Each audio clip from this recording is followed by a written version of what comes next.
Baik, karena waktu sudah menunjukkan pukul 15.45, TDF sore ini akan saya mulai.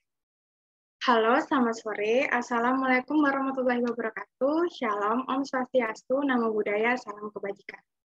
Perkenalkan, saya Anasti Prilasari yang akan memandu teman-teman semua selama rangkaian acara Studi Fakulti Fakultas Biologi berlangsung.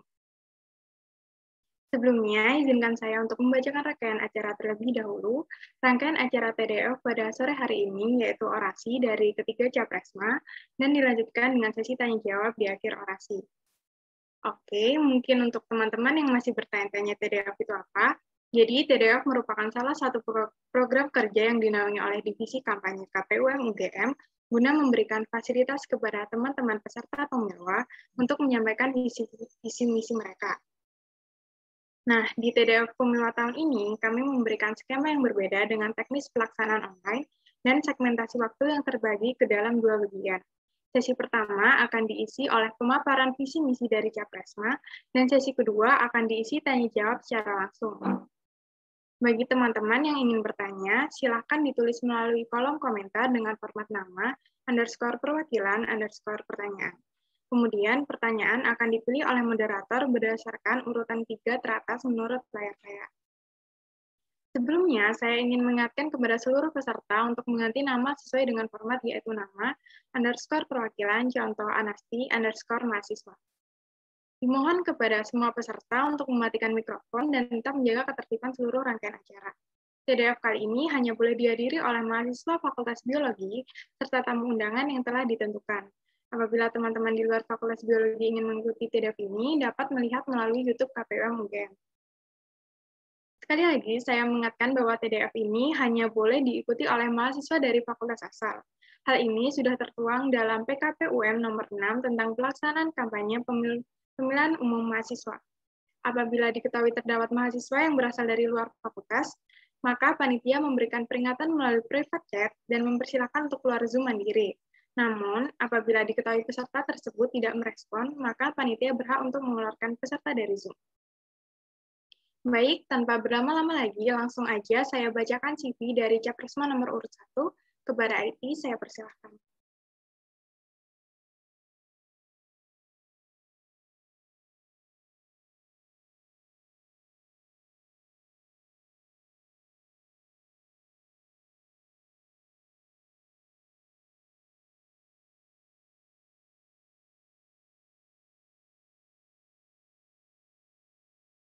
Kepada panitia IT, saya persilakan untuk menampilkan share screen.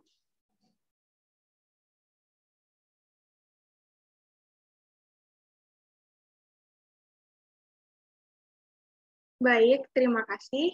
Saya akan membacakan CV dari Capresma nomor urut 1, Muhammad Khalid, bertempat tinggal di Banguntapan, Bantul, Daerah Istimewa Yogyakarta, untuk pengalaman organisasi, pernah menjabat sebagai Menteri Koordinator Kemahasiswaan di BEM KM UGM Kandidat Arus Balik, pernah menjabat sebagai Wakil Menteri Advokasi Kesejahteraan Mahasiswa, PLT Menteri Advokasi Kesejahteraan Mahasiswa, BEM KM UGM Kandidat Ruang Bersama. Untuk pendidikan, sedang menempuh pendidikan di Universitas Gadjah Mada S1 Hubungan Internasional, pernah bersekolah di SMA Negeri 1 Yogyakarta. Untuk prestasi dan penghargaan, pernah mendapat hibah pendanaan PKM RSA, Direktorat Jenderal Pendidikan Tinggi Kemdikbudristek Republik Indonesia, pernah mendapat juara 2 Lomba Esai UIN Sunan Kalijaga. Baik, kepada Capresma nomor urut 1, saya persilahkan untuk memaparkan grand design-nya dengan alokasi waktu 20 menit dimulai ketika Mas berbicara. Terima kasih.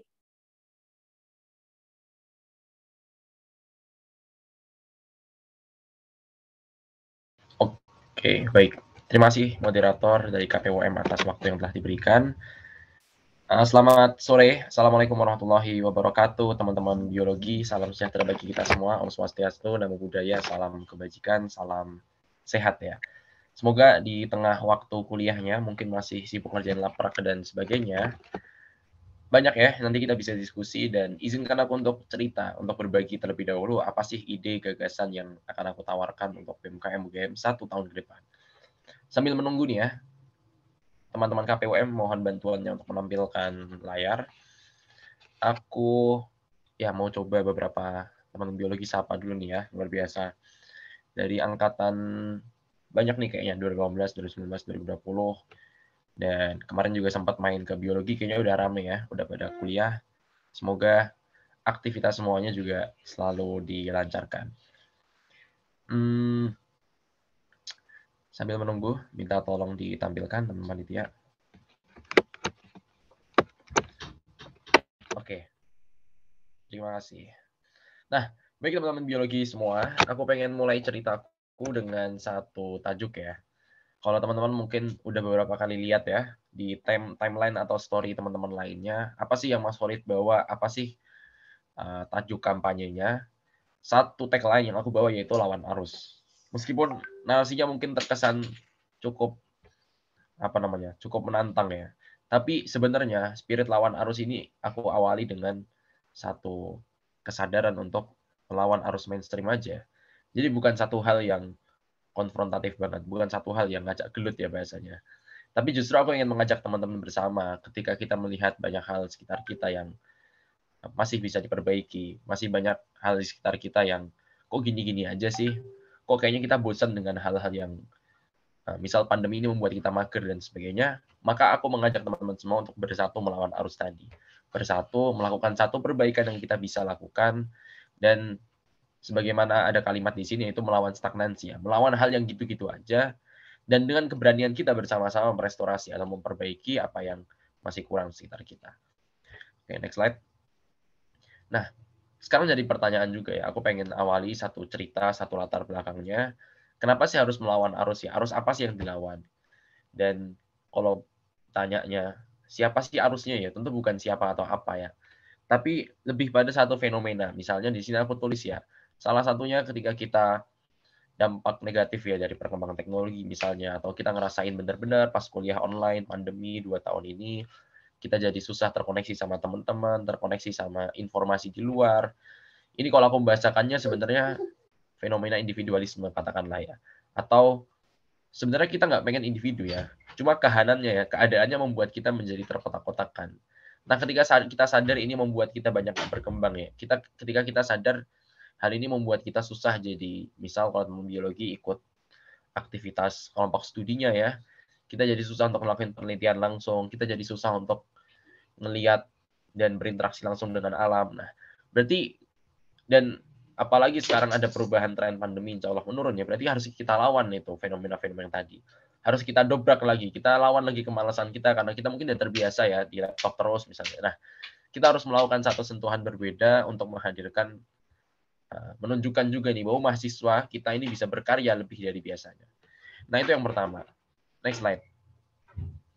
Khususnya untuk BMKM sebagai lembaga sosial politik, lembaga pergerakan juga pastinya yang mewadahi mahasiswa untuk bisa bersikap kritik, bersikap objektif dalam melakukan satu proses pengawalan isu ya, atau satu proses kita memperjuangkan apa yang kita yakini benar, memperjuangkan hak-hak rakyat, hak masyarakat sekitar kita, maka aku mencoba menuliskan bahwa ada arus mutlak yang sebenarnya harus kita lawan juga.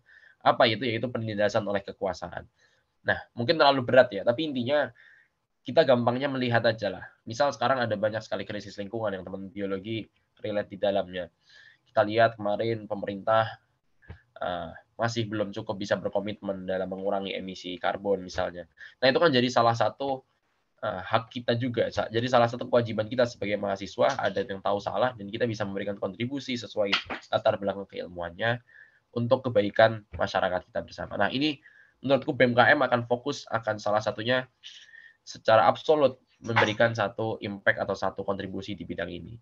Nah, sehingga next slide, dari latar belakang tadi, tentu saja aku menawarkan satu visi ya, satu tujuan besar bahwa aku sangat ingin ya, BMKM ini aku jadikan sebagai satu wahana untuk menjadikan KM UGM sebagai arus adaptif yang harmonis dan progresif dalam upaya restorasi yang berdampak baik bagi mahasiswa dan bangsa Indonesia.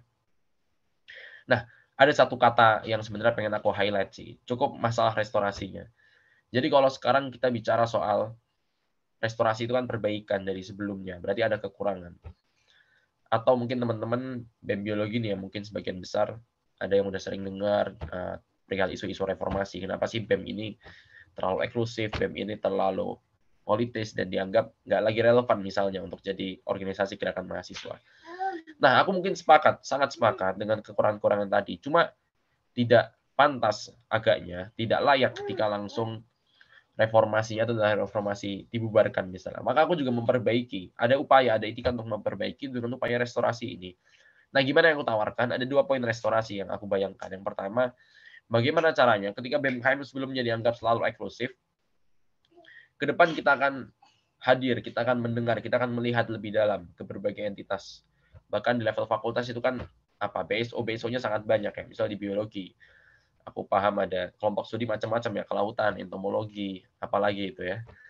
Nah, ketika kita tahu itu kan isunya bermacam-macam, dan ketika kita sebagai BMKM memberikan satu pengawalan kritik terhadap pemerintah dalam hal ini, sebenarnya kan bisa atau menggandeng berbagai entitas tadi, atau bahkan di fakultas-fakultas lain lebih beragam lagi pastinya BSO-nya tadi.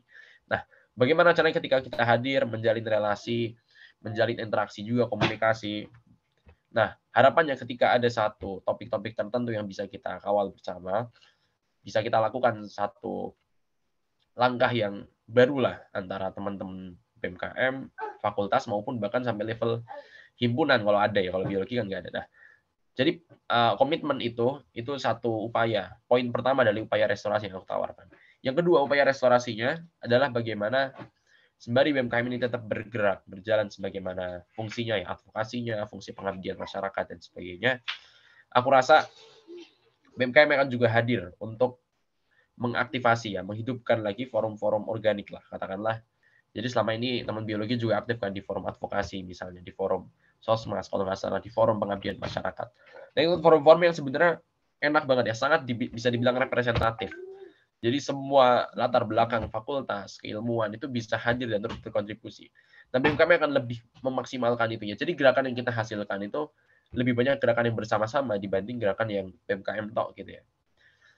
Nah, gimana caranya? Ya sebenarnya tidak jauh berbeda dengan apa yang kita lakukan selama ini, tapi lebih banyak mengoper lah. Jadi kita nggak usah lah klaim-klaim semua programnya BMKM, tapi akan lebih bangga ketika kita klaim itu sebagai programnya KM bersama di forum-forum tadi. Nah, itu 2 poin yang intinya aku tawarkan. Nah, next. Bagaimana merealisasikan visi ini? Aku coba breakdown ya, mendetailkan dalam 4 misi. Yang pertama, karena tagline-nya lawan arus, maka misinya juga lawan arus ini ya, lawan arus fenomena-fenomena yang ada. Misalnya yang pertama di bidang pergerakan, kita lawan arus tren gerakan mahasiswa yang hanyut pada aktivisme semu. Konteksnya dalam hal ini adalah kita sadar betul bahwa banyak sekali evaluasi dalam gerakan-gerakan mahasiswa yang pada nyatanya tidak menimbulkan dampak signifikan, tapi justru menimbulkan ini presiden buruk bagi mahasiswa, misalnya dianggap anarkis. Nah, berarti kita harus refleksi lagi kan. Berarti metode bagaimana yang kita relevan untuk saat ini. Bagaimana relevansi itu juga berdampak bagi perubahan kebijakan yang kita inginkan. Nah, jadi kita sebagai mahasiswa harus lebih kreatif ininya itu. Yang kedua, dalam bidang kemasyarakatan, saya memandang ada stagnansi pemberdayaan masyarakat hari ini yang seringkali kita terlalu memosisikan ini sebagai objek ya. Masyarakat ini sebagai objek, masyarakat ini sebagai dengan program-program kita saja. Nah, kita lawan arus itu. Yang ketiga, kita lawan arus kebutuhan akses dan sumber daya dan pengembangan aktualisasi mahasiswa. Intinya, kita sadar betul, kita ini punya banyak banget sumber daya, dari rektorat, dari mana misalnya, alumni-alumni kita juga banyak sekali. Nah, tapi ketika itu belum bisa dioptimalkan untuk kebaikan atau kemaslahatan mahasiswa, ya kita maksimalkan lagi, BMKM akan hadir. Yang keempat, arus kinerja organisasi yang efektif dan monoton. Ini di internal organisasi, kita akan bangun satu skema yang lebih progresif lagi, lebih meningkat kualitas dan produktivitasnya. Nah, ini kan misinya lawan-lawan ya. Coba next ya. Maka aku ingin coba menawarkan juga beberapa solusinya atau agenda utama aku bahasakannya. Di bidang pergerakan, akan aku fokuskan pada satu skema pengelolaan isu yang fokusnya lebih pada penjelasan publik.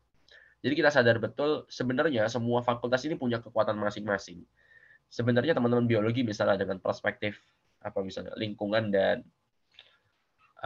terutama mungkin lingkungan dan biodiversity-nya itu pasti bisa kok tetap pasti tetap bisa kok menyumbang gagasan, menyumbang perspektif terhadap isu Omnibus Law misalnya. Nah, bagaimana caranya satu isu ini itu bisa dikontribusikan oleh berbagai latar belakang keilmuan untuk jadi satu proses pencerdasan publik, dan sebagai mahasiswa paling tidak ya, paling tidak kita tahu dan berkesan betul bahwa di masa kita salah satu gebrakan upaya yang kita lakukan bersama adalah di isu ini. Meskipun caranya dan pendekatannya beda-beda. Yang kedua, kemahasiswaan, tadi poinnya adalah bagaimana BMKM ini sebagai medium dan akses sumber daya ya. Kita maksimalkan lagi jejaring-jaring yang kita punya, dan medium akses ini artinya kita sebagai penjembatan juga harapannya bisa menjembatani betul tiap fakultas. Nah, gampangnya apa? Misal teman-teman biologi punya banyak kesempatan riset, punya banyak kesempatan conference tadi ya. Nah, kita akan jembatani ketika itu butuh kolaborasi lintas keilmuan, entah secara partner, secara ide, secara dampak, maupun secara mentor. Nah, BMKM akan hadir untuk hal itu. Yang ketiga, di kemasyarakatan. Ketika tadi permasalahan adalah stagnansi modelnya, maka fokusnya bagaimana BMKM ini hadir sebagai pemantik kemandirian saja. Nah, jadi ini perubahan mindset juga. Kita memposisikan masyarakat ini sebagai subjek, alih-alih sebagai objek. Yang keempat, terakhir, di internal, kita akan fokus pada pembangunan organisasi yang berbasis kompetensi. Ini penting untuk kita jadikan satu BMKM itu mengurangi hal-hal yang harus lekat dengan politisnya. Tapi kita benar-benar ingin menjadikan BMKM ini sebagai merit system organization. Nah, itu agenda utamanya. Next slide. Kami juga tak lepas dari beberapa poin budaya ini, yaitu yang pertama passionate, ini juga erat kaitannya dengan bagaimana membangun organisasi berbasis kompetensi. Jadi yang dijalani oleh teman-teman anggota nanti benar-benar passionate menjalaninya, karena itu sesuai dengan apa yang dia suka, dan harapannya menciptakan agility, ketangkasan organisasi, dan dilengkapi dengan satu spirit kita, loyalty. Nah, loyalitas ini tidak hanya kita wujudkan di internal BMKM, tapi harapannya juga bisa kita tularkan kepada seluruh entitas KM UGM. Jadi pendekatan yang kita lakukan benar-benar pendekatan ajakan yang benar sebagaimana kita sebagai satu UGM gitu. Nah, loyalitas ini ingin kita tumbuhkan juga dan kita ajak kepada teman-teman yang lainnya. Next slide. Kita juga coba merancang, menawarkan dua nilai organisasi, nilai dasar. Ini yang pertama basis data. Jadi basis data ini bukan hanya sekadar sebagai pengambilan keputusan, tapi kita ingin terpublikasi sebagai satu justifikasi yang diketahui oleh teman-teman mahasiswa. Jadi, kenapa sih harus ada program ini? Kenapa sih harus ada kebijakan ini? Itu kita publikasi juga pembacaan data kita. Selain data juga sebagai output ya.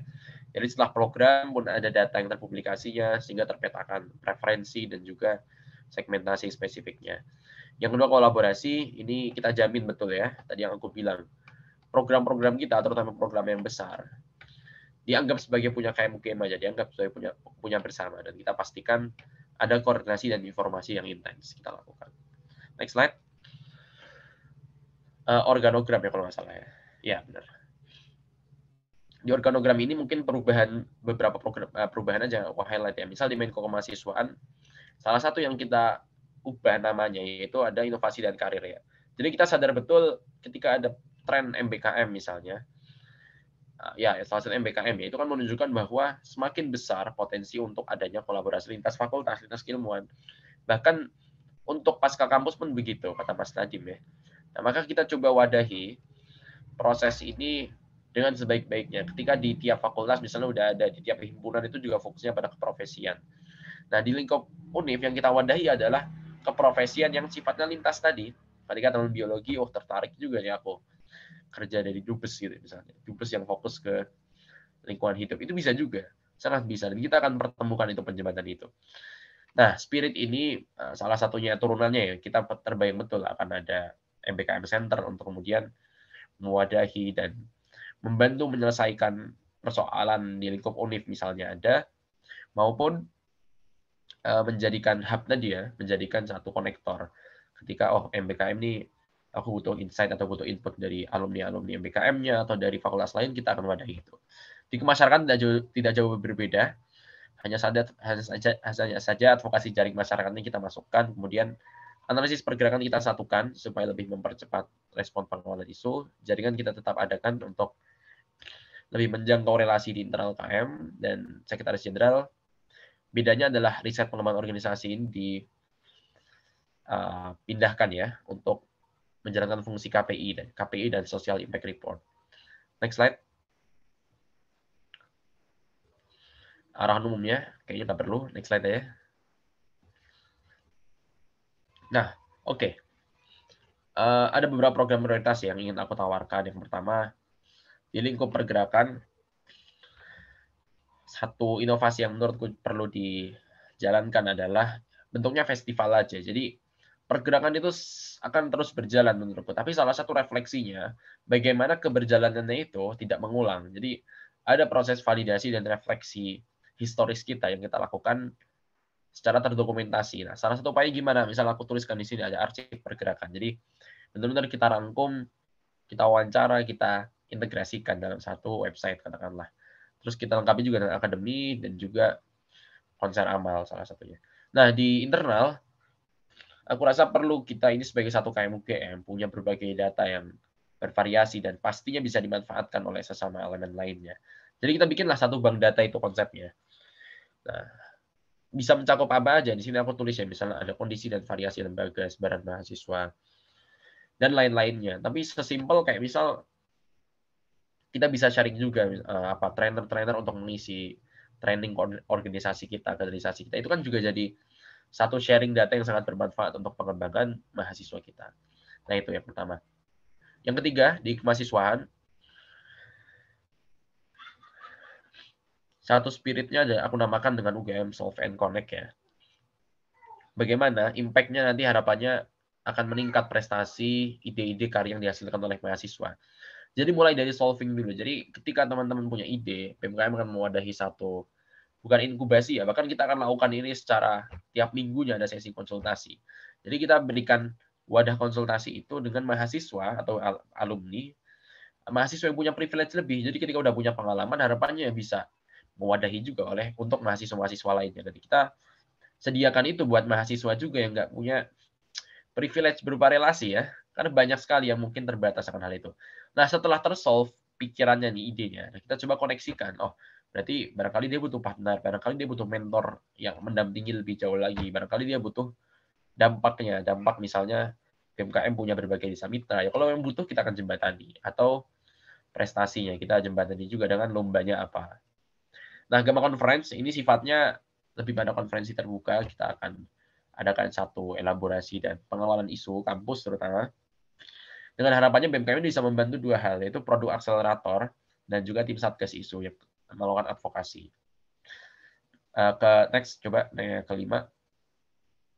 Spiritnya kurang lebih sama dengan UGM Connect ya, tapi fokusnya lebih pada kewirausahaan. Aku rasa ketika kita udah punya banyak program inkubasi, dan kita wadahi BEM ini adalah menyediakan tendernya, menyediakan kesempatan untuk praktik langsung dari pengelola kampus salah satunya. Kemudian di advokasi, kita ingin BEM hadir ini lebih sebagai penyedia solusi, sembari tetap melakukan advokasi secara konvensional, secara biasa ya.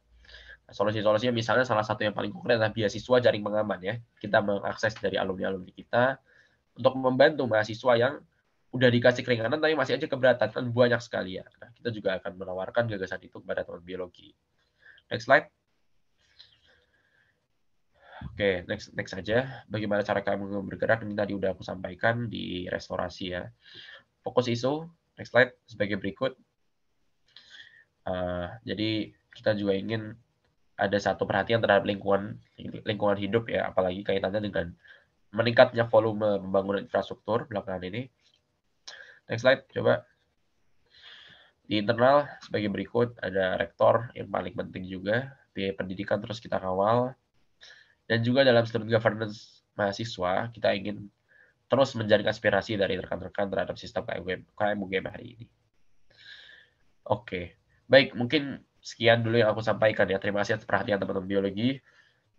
Selamat berdiskusi nantinya, dan harapannya ajakan untuk melawan arus ini bukan semata menjadikan kita terbawa arus lagi ya, tapi melawan arusnya benar-benar kita dasari dengan kesadaran bahwa ada yang masih banyak kita bisa perbaiki, masih banyak yang bisa kita kontribusikan untuk sekitar kita. Maka dari itu, mari menolak diam, melawan arus. Salam solid, terima kasih. Wassalamualaikum warahmatullahi wabarakatuh. Aku kembalikan ke moderator. Baik, terima kasih untuk Capresma nomor urut 1. Selanjutnya saya bacakan CV dari Capresma nomor urut 2 kepada IT, saya persilakan.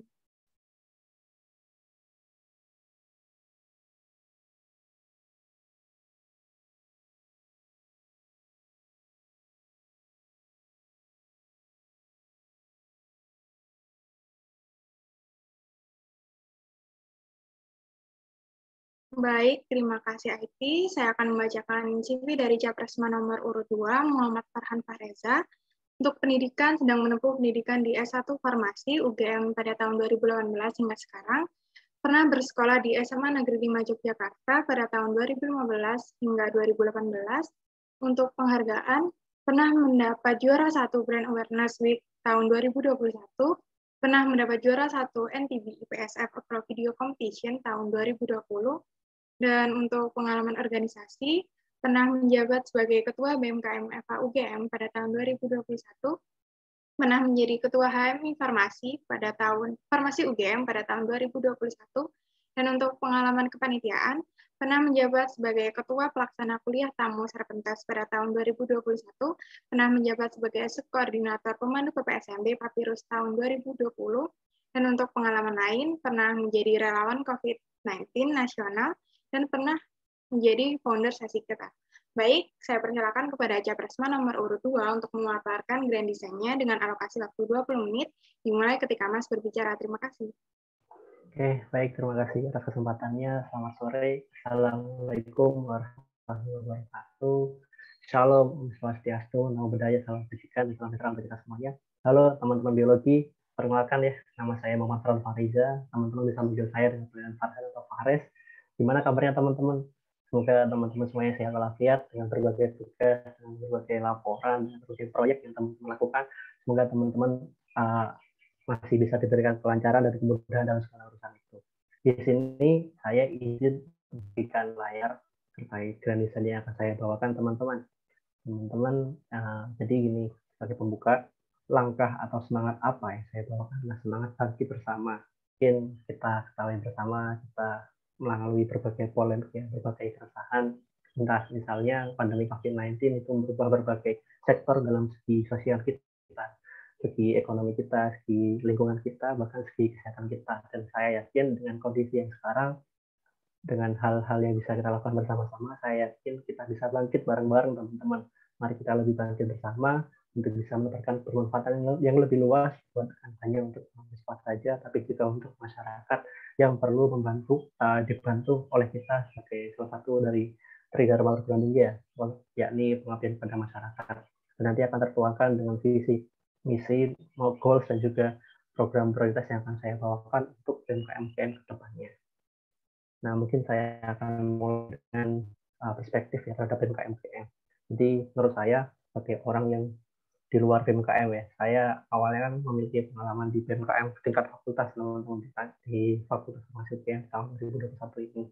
Nah, dari saya, setelah saya melalui berbagai diskusi, berbagai penjaringan aspirasi dengan teman-teman, menurut saya BMKM UGM ini merupakan lembaga yang bergerak utamanya untuk memberikan suatu kepuasan, kebutuhan dari teman-teman mahasiswa. Mungkin setelah singkatnya advokasi dan juga kesejahteraan mahasiswa, ya teman-teman. Selain itu juga menjadi salah satu trendsetter, ya, dalam gerakan berbasis rekayasa sosial. Maksudnya di sini harapanku ke depannya BMKM ini salah satunya yang sudah dilakukan adalah di TPSD Piyungan, ya, itu merupakan salah satu gerakan sosial yang luar biasa sekali, dan saya yakin itu bisa menginspirasi dari berbagai lembaga-lembaga di luar UGM untuk bisa mengikuti hal tersebut. Dan harapannya ke depannya kita akan terus mengedepankan poin-poin dari gerakan sosial kita, teman-teman, dan harapannya bisa ditiru, di-influence, menjadi inspirasi dari berbagai lembaga-lembaga yang lain, bahwa peran kita sebagai mahasiswa bukan hanya di dalam kampus saja, tapi kita juga bisa berperan aktif, berkontribusi, memberikan dampak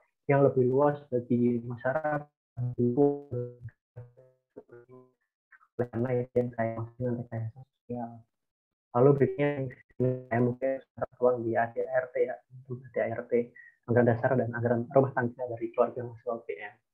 Nah, ini saya adalah visi besar bangkit bersama yang saya bawakan, yakni menjadi katalisator untuk memberikan suatu agen perubahan, ya, mempercepat perubahan untuk mewujudkan BMKM ini sebagai yang lebih aktif, kolaboratif, nantinya kita akan inisiasi berbagai forum-forum yang sudah ada di KMUGM, ya, ada forum advokasi, forum Basosmas, forum PSDM, forum jaringan, forum keilmuan, forum aksi, dan lain sebagainya. Dan harapannya nanti juga berkolaborasi dengan berbagai lembaga-lembaga yang ada di tingkat fakultas, ataupun tingkat universitas, ataupun dengan pihak luar dari KMUGM itu sendiri, teman-teman. Lalu juga visi saya adalah sebagai nantinya BMKM ini dengan teman-teman semuanya menjadi trendsetter dalam gerakan berbasis rekayasa sosial, gerakan sosial yang akan kita bawakan nanti harapannya bisa menjadi pemikiran tambahan pada teman-teman di luar BMKM ataupun dalam BMKM ini pada masyarakat, bahwa kita bisa bergerak secara aktif, kontributif, dan berdampak secara langsung bagi masyarakat, bagi lingkungan, dan lain sebagainya. Nanti selain itu juga saya bervisi untuk menjadikan BMKM ini memiliki dedikasi yang luar biasa, dedikasi yang benar-benar maksimal untuk bisa memberikan kebermanfaatan bagi Gajah Mada dan Nusantara. Oleh karena saya membawakan 5 misi tersebut sebagai berikut. Yang pertama, membangun iklim organisasi yang nyaman dengan berasaskan kekeluargaan dan semangat kolaboratif. Tentu untuk memulai suatu pembentukan organisasi, bagaimana langkah kerja, bagaimana programnya, kita akan memerlukan suatu iklim organisasi yang nyaman, teman-teman, baik itu di BMKM, ataupun nantinya bagaimana iklim organisasi di tingkat KMUGM, bagaimana nanti SOP-nya, bagaimana kita ambil sikap, bagaimana nantinya kita bekerjasama dengan berbagai lembaga yang di UGM, dan lain sebagainya, serta berasaskan dengan kekeluargaan. Harapannya kita satu keluarga, satu tujuan, kita bareng-bareng penuhi berbagai visi misi dari KMUGM, dan semangat kolaborasi itu akan terus kita tanamkan dalam kehidupan sehari-hari kita, bahwa kita bisa memberikan dampak yang luar biasa ke depannya, teman-teman. Lalu yang kedua adalah meningkatkan hubungan komunikasi yang baik di dalam internal organisasi maupun di eksternal organisasi. Tentunya ini adalah misi yang akan terus saya gaungkan ke depannya, bahwa adanya komunikasi ini sangat penting, baik itu komunikasi di dalam internal organisasi, antar departemen, antar kementerian, antar kebiruan, atau mungkin dari antar lembaga-lembaga yang ada di KMUGM, atau mungkin juga bagaimana nantinya komunikasi ini bisa tetap dijalankan dengan berbagai pihak yang sudah berkolaborasi bersama, ataupun yang akan berkolaborasi dengan BMKM ke depannya. Lalu yang ketiga adalah menjadikan BMKM ini sebagai penggerak aspirasi masing-masing kebutuhan masing-masing dari tiap fakultas. Tentunya ini tidak bisa dilakukan oleh BMKM sendiri, teman-teman. Harapannya nanti kita berkolaborasi dengan teman-teman biologi, dengan teman-teman BEM, kelompok studi, lembaga-lembaga yang ada di biologi, dan fakultas-fakultas atau sekolah vokasi yang ada di UPM, bahwa kita bisa, teman-teman, kita bergerak bersama untuk bisa menyuarakan aspirasi kita, mengadvokasikannya kepada pihak dekan, pihak rektorat, ataupun pihak-pihak yang menjadi tujuan dari aspirasi yang kita bawakan ke depannya. Lalu yang keempat adalah mewujudkan BMKM ini menjadi lembaga yang bergerak aktif dan kontributif secara horizontal maupun vertikal, yang memberikan bermanfaatan bagi pihak-pihak mahasiswa, dan juga bermanfaat bagi pihak-pihak masyarakat, dan juga kita akan memberikan suatu gerakan yang secara aktif dan kontributif pada pihak-pihak yang ada di atas, yang mungkin dekan, rektorat, ataupun pemerintah, ya teman-teman, dengan berbagai aksi, dengan berbagai kajian yang akan kita susun nantinya bersama-sama.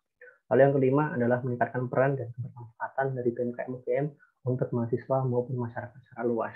Jadi kebermanfaatan dan peran dari BMKM ini bukan hanya fokus saja kepada mahasiswa orang sendiri, tapi juga bisa memberikan dampak yang nyata, real kepada masyarakat di sekitar UGM, di regional DI Jakarta, ataupun Indonesia secara luas, dengan berbagai polemik ada di berbagai wilayah di Indonesia. Lalu goals yang ingin saya tuju yang ada 6, ya teman-teman.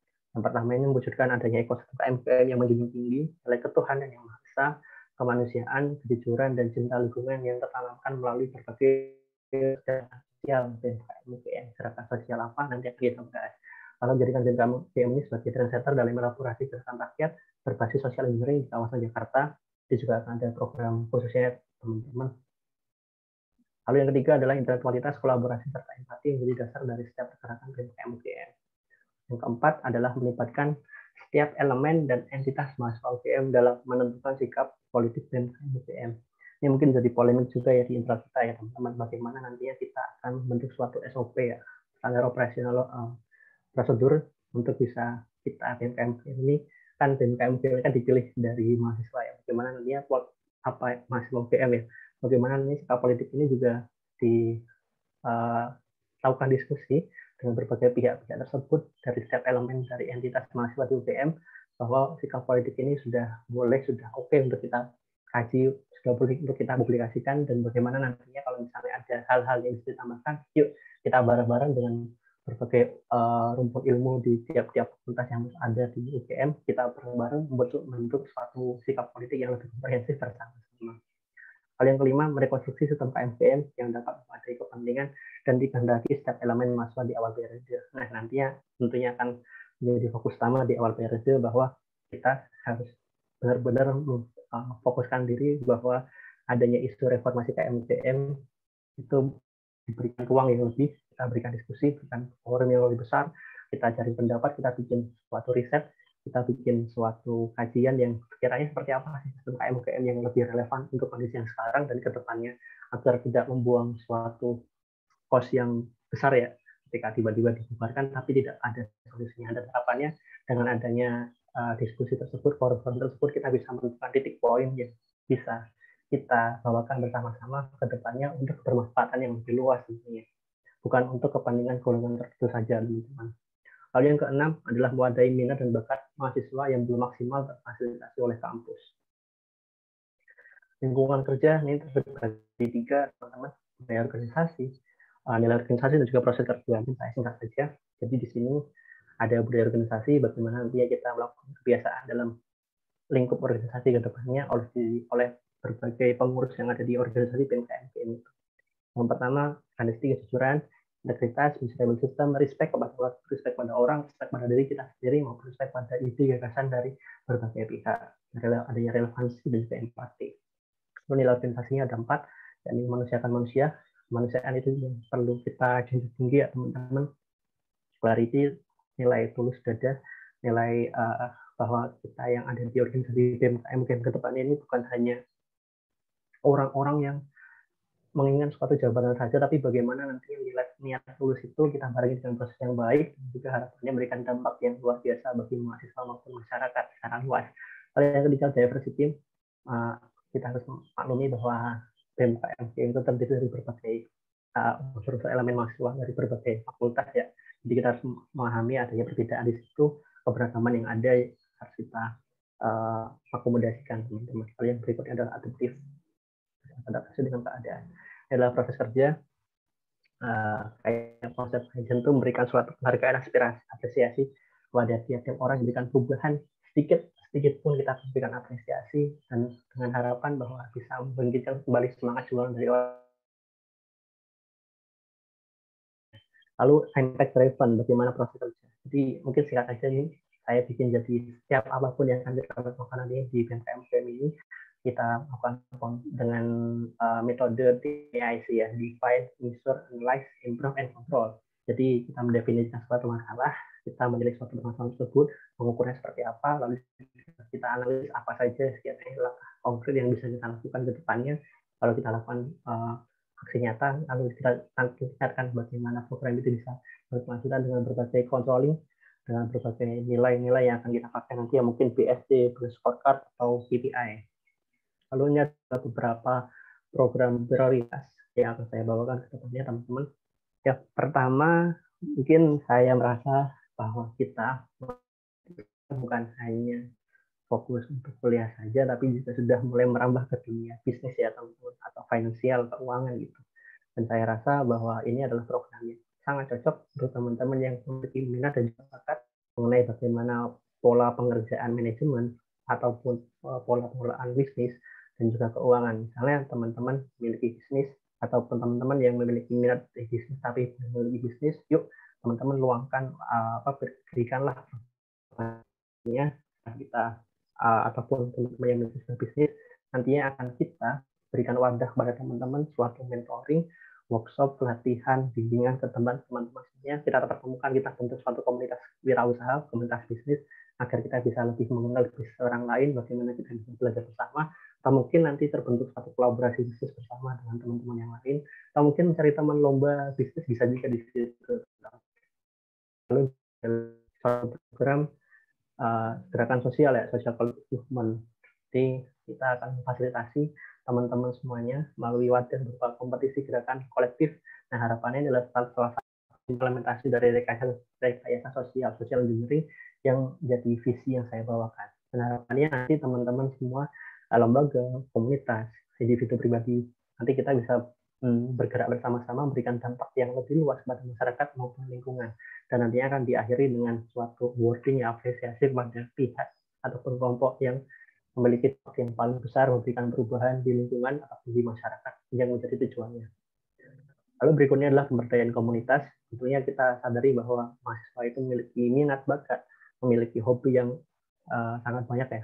Dan tentunya ini kalau di tingkat univ itu berbagai entitas mahasiswa bisa bertemu dengan mahasiswa yang lain yang sekiranya memiliki hobi yang sama. Nah, harapannya nanti ini bisa membantu memberikan pemberdayaan kepada komunitas. Misalnya teman-teman punya komunitas suka memancing, komunitas peduli pada kucing, ataupun hal-hal peduli program komunitas lain yang sekiranya belum ada ataupun masih ada tapi belum terkembangkan dengan baik. Mari nantinya insya Allah akan dibantu oleh BMKM untuk melakukan penataan organisasi, bagaimana penganggarannya, bagaimana eksekusi programnya, dan juga bagaimana nanti agar komunitas ini bisa sustainable ke depannya dan bisa diketahui, dikenal oleh berbagai unsur elemen mahasiswa yang ada di UGM ataupun di luar UGM. Yang keempat adalah peduli kota. Nantinya kita berfokus bukan hanya pada pedesaan saja, tapi juga kita bisa memberikan dampak secara real pada kota. Karena ini berdasarkan pengalaman saya pribadi, saya beberapa kali mengikuti aksi sosial di kota Yogyakarta ya, utamanya di Bongsuwung. Teman-teman kalau tahu itu Sarkem ya, desa prostitusi. Di sana saya bersama dengan teman-teman memberikan suatu pemberdayaan masyarakat di sana. Mereka sangat memberikan bantuan sebagai mahasiswa. Karena apa? Karena pemerintah di sana, pemerintahnya anggarannya kurang memberikan perhatian khusus pada mereka, pada adik-adik di sana. Kita memberikan pengajaran TPA, kita memberikan suatu mentoring untuk sekolah dan lain sebagainya. Atau mungkin berbagai permasalahan di Kalisodi, ya mungkin ada kawasan kumuh di berbagai daerah di Jakarta dan lain sebagainya. Nantinya harapannya kita bisa bersama-sama dengan berbagai lembaga, yuk sama-sama bergerak untuk bisa memberikan dampak yang lebih real kepada masyarakat di Jogja ataupun di kota-kota lainnya yang sekiranya membutuhkan bantuan dari kita. Lalu yang kelima adalah teman lomba. Ini untuk mempertemukan yang ingin cari teman lomba, teman-teman ingin mengikuti lomba tapi belum punya tim. Ya udah, nanti akan kita fasilitasi untuk pertemukan teman-teman ya, rekan-rekan lain yang membutuhkan ataupun dibutuhkan sesuai dengan kualifikasi dan klasifikasi yang teman-teman cari nantinya. Lomba bisnis, lomba presentasi, lomba video, lomba apapun, PKM juga bahkan bisa kita pertemukan teman-teman insya Allah nantinya. Lalu yang keenam, vokasi, ini bekerjasama dengan lembaga-lembaga tiap fakultas nantinya atau lembaga-lembaga tingkat univ, bahwa kita bisa menginventarisasi berbagai isu bersama-sama, kita kasih bersama-sama langkah apa yang bisa dilakukan bersama-sama ke depannya agar lebih konkret dan memberikan dampak yang real kepada mahasiswa maupun masyarakat. Lalu yang kelas melakukan pendampingan secara rutin dengan mentor tertentu ya, nanti untuk temanya seperti apa disesuaikan dengan teman-teman yang ingin mengikuti sama kelas ini. Lalu masuknya ke fokus isu. Oke, fokus isu yang pertama menyelesaikan terlebih dahulu permasalahan KMKM. Nanti sebenarnya sistem seperti apa yang akan kita bawa, yang akan kita studi sepakati bersama, yuk kita bareng-bareng merumuskan kembali sistem KMKM ke depannya yang lebih baik, lebih relevan, dan lebih berdampak agar bisa lebih bareng-bareng kita menyepakati adanya sistem KM yang ada di depannya. Dan yang kedua, hak atas pelayanan di kebutuhan pemasukan. Tentunya ini sangat urgent untuk kita kawal terus bagaimana nantinya. Mungkin sekarang kita udah mendekati ini ya, atau PTMT ya, pembelajaran tatap muka terkendali, atau mungkin dari teman-teman biologi sudah melakukannya, atau mungkin sedang ingin akan melakukannya. Nantinya akan kita fasilitasi, akan kita kaji bersama bagaimana agar kita mahasiswa ini memiliki rasa yang lebih nyaman, lebih aman dengan kondisi yang sekarang ya, meskipun pandemi sudah mulai turun, tapi tentunya pandemi COVID-19 ini masih mulai. Nantinya harapannya kita bisa memberikan fasilitas dari kebutuhan masyarakat tersebut untuk bisa dilayani, untuk diberikan kepada teman-teman semuanya dari pihak dekanat maupun rektorat, ataupun permasalahan UKT, kampus merdeka, kesehatan mental, dan lain sebagainya. Yang ketiga adalah pembangunan infrastruktur kampus yang terbengkalai. Lalu ada penanganan pandemi, yang teman-teman juga di sini ya, bagaimana nanti kita bisa memberikan edukasi pada mahasiswa, masyarakat untuk lebih terjaga lagi imunitasnya, pada lagi untuk menjaga protokol kesehatan dan sebagainya. Yang kelima, iklim dan lingkungan. Mungkin ini juga hampir selaras dengan teman-teman biologi.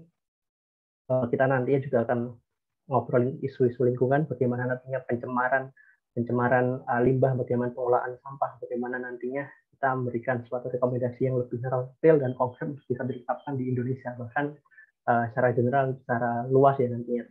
Yang pertama adalah masalah degradasi demokrasi, inovasi, ada Kementerian Kota dan Lingkungan Hidup, serta ada Inspektor Jenderal yang untuk fokus ke kota dan lingkungan hidup. Kalau yang ini untuk mengawasi jalannya program kerja agar lebih sesuai dengan visi misi goals yang telah kita sepakati bersama di awal.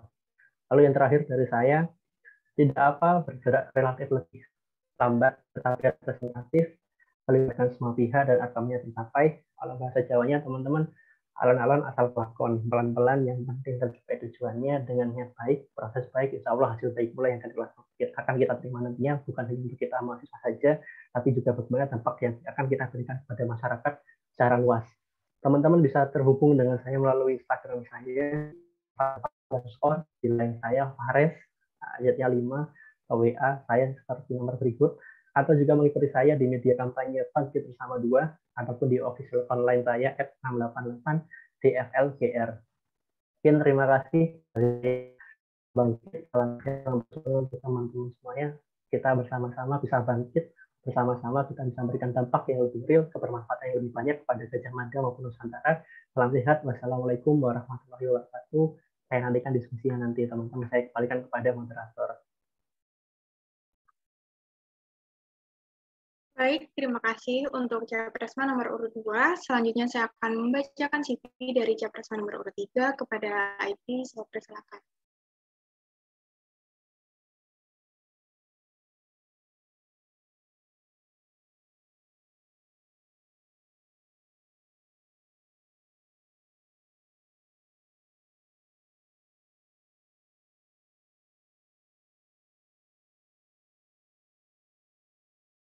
Baik, saya akan membacakan CV dari Capresma nomor urut 3, Sibi Adam Firmanda, untuk pendidikan, sedang menempuh pendidikan di Universitas Gajah Mada, jurusan psikologi, pada tahun 2018 hingga sekarang.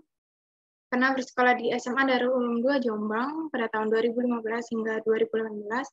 Untuk pengalaman organisasi, pernah menjabat sebagai Menteri Analisis Digital, pada tahun 2021 hingga sekarang, pernah menjabat sebagai staf riset strategis Kementerian Riset dan Pengembangan pada tahun 2021 di BMKM UGM, pernah menjabat sebagai Kepala Departemen Penalaran pada tahun 2020 di UPI UGM, dan pernah menjabat sebagai staf Departemen Penalaran pada tahun 2019 hingga 2020.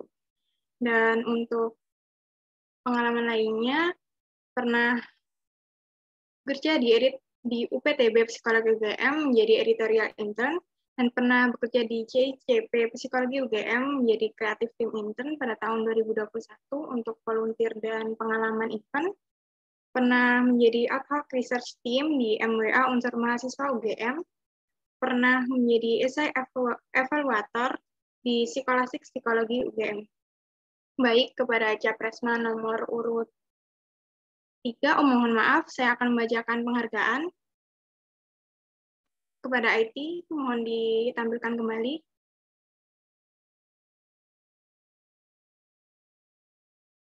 Untuk penghargaan, bisa di bawah sedikit. Untuk penghargaan, pernah mendapat third winner di ON Pusat Studi Wanita Nasional. Mohon maaf, pernah mendapat third winner on Pusat Studi Wanita UGM Call for Paper pada tahun 2021, pernah menjadi UGM Delegate of Pekan Ilmiah Nasional 34 Riset Sosial Humaniora pada tahun 2021. Baik, kepada Capresma nomor urut 3, saya persilakan untuk memaparkan grand desainnya dengan alokasi waktu 20 menit, dimulai ketika Mas berbicara. Terima kasih. Oke, terima kasih Mbak Moderator. Assalamualaikum warahmatullahi wabarakatuh. Shalom Om Swastiastu, Namo Buddhaya. Salam kenal teman-teman biologi. Aku Sibli, mahasiswa Fakultas Psikologi angkatan 2018. Masya tua. Salam kenal semuanya. Aku izin untuk melampirkan layar. Oke. Gagas bertaut. Itu adalah tagline dari kampanye saya. Apa maknanya? Maknanya adalah bagaimana kita sebagai mahasiswa itu punya banyak gagasan, punya banyak perspektif, punya banyak ide, punya banyak pemikiran-pemikiran yang itu pasti berbeda-beda, kan? Yang itu pasti beragam. Bagaimana kita bisa bersama, bagaimana kita bisa menghimpunnya, menautkannya. Kita punya satu kesamaan yang cukup signifikan, yaitu adalah kita adalah mahasiswa yang disatukan oleh satu nilai. Nilai apa itu, teman-teman? Kalau boleh saya tanya, teman-teman kan mahasiswa Fakultas Biologi. Biologi yang ada di mana? Yaitu di Universitas Gajah Mada. Dari situ sebenarnya kita sebagai mahasiswa UGM punya satu nilai yang kita bawa, yaitu adalah nilai Gajah Mada, nilai-nilai kerakyatannya, nilai-nilai keindonesiaannya. Kita satukan dan menjadi mewakili satu. Melalui Gagas Bertaut ini, aku akan menggagas bagaimana nilai Gajah Mada itu ditularkan dalam diri kita dan juga dalam organisasi, khususnya pada BMKM UGM. Nah, bicara terkait BMKM UGM ya teman-teman, mungkin kalau boleh cerita sedikit, aku kurang lebih di 2 tahun terakhir menjadi bagian dari BMKM, dari staff, kemudian menjadi menteri, kemudian sekarang sudah menjadi bagian dari eksternal BMKM. Aku merasa banyak sekali cerita yang aku dapatkan, banyak sekali teman yang aku kenal, banyak sekali dinamika yang terjadi di dalamnya. Nah, satu hal penting yang aku lihat cukup penting di 3 tahun terakhir ini adalah bagaimana transparansi informasi terkait apapun yang terjadi di dalam internal BMKM, apapun yang terjadi dalam kaitannya dengan jaringan-jaringan BMKM, apapun yang terjadi di dalam kaitannya relasi-relasi strategis BMKM, itu perlu adanya transparansi informasi agar tidak ada yang namanya miskom atau kesalahan persepsi di dalam BMKM itu sendiri. Mungkin BMKM adalah lembaga yang terlalu merasa dirinya paling elit, merasa dirinya paling tinggi. Padahal tidak, teman-teman.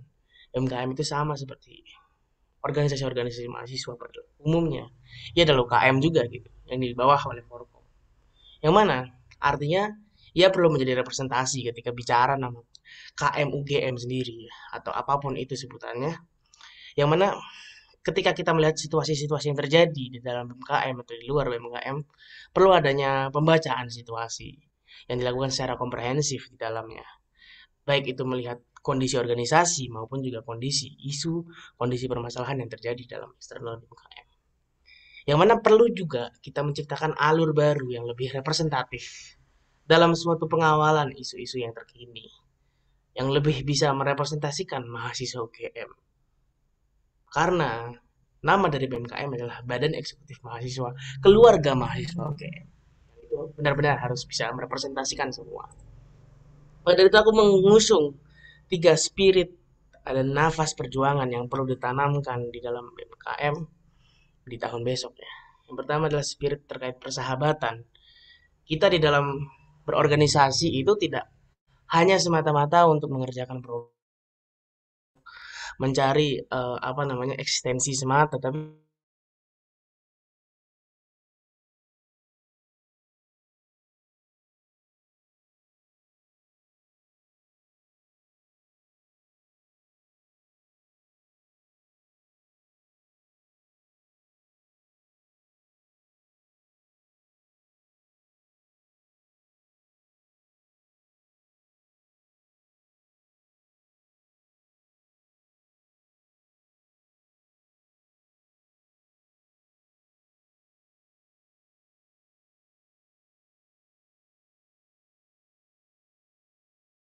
Mohon maaf untuk kepada teman-teman, dimohon menunggu sebentar karena terdapat kendala teknis. Terima kasih.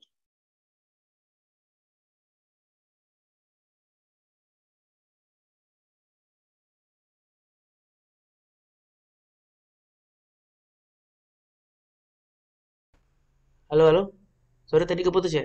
Ya, jadi selanjutnya bagaimana menciptakan iklim pengabdian selanjutnya. Setelah kita sudah menumbuhkan iklim persahabatan, kita sudah tidak pertemanan di dalam organisasi itu selesai gitu. Kita bisa bekerja secara profesional. Profesional dalam BMKM atau profesional dalam organisasi itu adalah apa bentuknya? Pengabdian. Pengabdian itu lebih daripada sekedar profesionalisme, lebih dari sekedar hasil culture, lebih dari sekedar bagaimana budaya organisasi. Ia adalah nafas-nafas dalam berkhidmat, nafas-nafas dalam mengabdi, itu tidak mengharapkan apa-apa selain justru kita mengharapkan kebaikan untuk semua.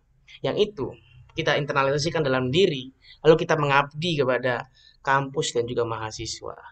Ketika dua hal ini, persahabatan dan pengabdian itu disatukan, akan terciptanya yang namanya kebahagiaan. Kebahagiaan ini dimaknai sebagai hubungan yang baik. Kebahagiaan ini dimaknai sebagai bagaimana adanya bahagia secara kolektif gitu. Bukan hanya bahagia satu orang aja, bukan hanya bahagia diri sendiri, tapi bagaimana semua orang di dalam organisasi itu merasakan kebahagiaan yang ia bisa tularkan dalam bentuk-bentuk lain ke teman-temannya, ke stakeholder ataupun apapun itu sebagai bentuk kebahagiaan kolektif yang itu ditularkan dalam bentuk manfaat ataupun impact ataupun dampak seperti itu. Jadi tiga hal ini harus berjalan beriringan. Dari itu aku menggagas suatu imaji kalau bahwasanya BMKM adalah ruang yang egaliter, ruang yang terbuka untuk semua dengan mengandalkan komunitas. Komunitas ini apa maknanya? Maknanya adalah bagaimana komunitas mahasiswa UGM, kita sebagai mahasiswa UGM bagian dari Gajah Mada itu bisa ikut terus berpartisipasi dalam dunia pergerakan dan aktivisme mahasiswa hari ini dengan berbagai cara tentunya. Dari imaji berpikir kemudian spirit nafas perjuangan aku tularkan dalam bentuk visi, yaitu bagaimana mewujudkan KM UGM sebagai ruang aman untuk aktualisasi diri yang inklusif terhadap gagasan dengan menjunjung nilai pengabdian dan juga persahabatan. Apa itu artinya? Ruang aman ini dimaknai secara general. Ia harus menjadi tempat yang aman dan nyaman untuk semua bisa mengaktualisasikan diri mereka, bisa mengembangkan diri mereka, kapabilitas mereka. Juga kita juga inklusif, terbuka terhadap segala bentuk gagasan, segala bentuk ide, dengan tetap menjunjung tinggi nilai pengabdian dan nilai persahabatan. Yang ini menjadi penting untuk membangun sebuah organisasi yang lebih terbuka sesuai namanya BMKM UGM. Lalu operating goals atau misinya, bagaimana yang pertama menjadikan BMKM sebagai wadah aktualisasi diri dengan membuka ruang-ruang aktivisme sesuai minat dan bidang mahasiswa. Artinya bagaimana BMKM ini adalah tempat untuk mengembangkan diri. Selain mengembangkan diri, kita juga mengkawal suatu permasalahan dan isu. Bagaimana kedua hal ini bisa berjalan secara beriringan, itu perlu ditemukan bagaimana kita menciptakan wadahnya itu sendiri yang bisa sesuai dengan apa yang menjadi minat, apa yang menjadi bidang mahasiswa, dengan tetap mengawal dan juga membuka ruang-ruang pergerakan, ruang-ruang aktivisme secara seimbang. Yang kedua adalah bagaimana menumbuhkan iklim komunikasi yang transparan, responsif, egaliter, dan inklusif di internal maupun eksternal UGM. Dimaknai sebagai bagaimana BMKM UGM ini harus mengedepankan komunikasi yang tidak hierarkis, komunikasi yang terbuka, komunikasi yang lebih responsif terhadap aspirasi, dan juga ia terbuka terhadap segala bentuk gagasan, sambatan, hujatan, kritikan, apapun itu bentuknya. Kita harus bisa menjadi orang yang respon. Lalu yang ketiga adalah menjadi katalisator sekaligus inisiator dalam membangun KM UGM menjadi ruang aman dan ruang pengabdian. Dimaknai sebagai bagaimana ruang aman ini yang ada di dalam KM UGM itu harus benar-benar kita fasilitasi, kita inisiasi agar orang-orang yang berada di dalamnya bisa aman, nyaman bekerja, aman, nyaman mengabdi di dalamnya. Yang terakhir adalah menggagas pergerakan mahasiswa UGM yang memberi dampak tuntas dan berkelanjutan. Apa yang kita lakukan, pergerakan yang kita bawa, yang kita kawal itu harus bisa ada impact-nya, ada tujuan yang jelas, dan ia selesai gitu. Ada titik di mana apa yang kita tuju itu sampai gitu. Apa yang kita ingin kerjakan itu sampai dan berkelanjutan, bisa memberi legacy, bisa memberi warisan yang sustain di masa-masa berikutnya. Yang selanjutnya adalah bagaimana menciptakan ekosistem tata kelola BMKM. Yang pertama, manajemen operasionalisasi berbasis pada inovasi.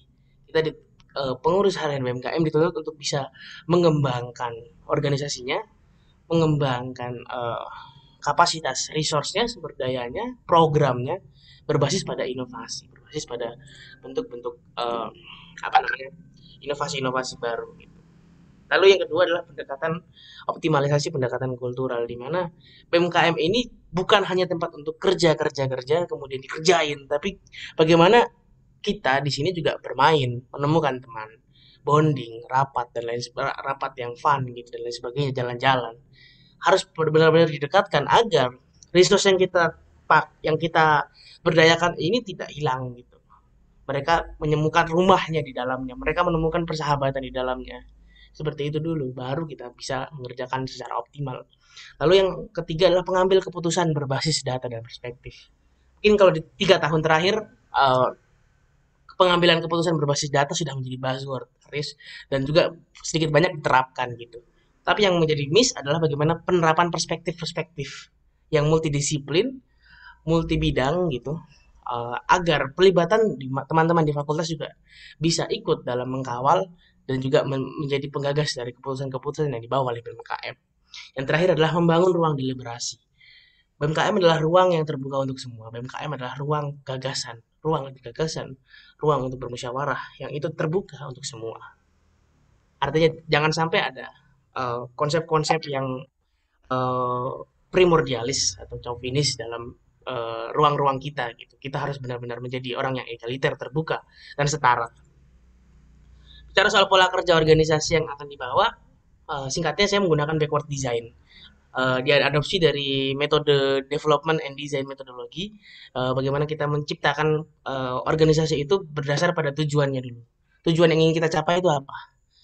Agar hal-hal yang kita bawa itu possible, tidak utopis tapi realistis, tercapai, intinya apa gitu loh. Baru kita bicara soal dampaknya apa, lalu programnya seperti apa.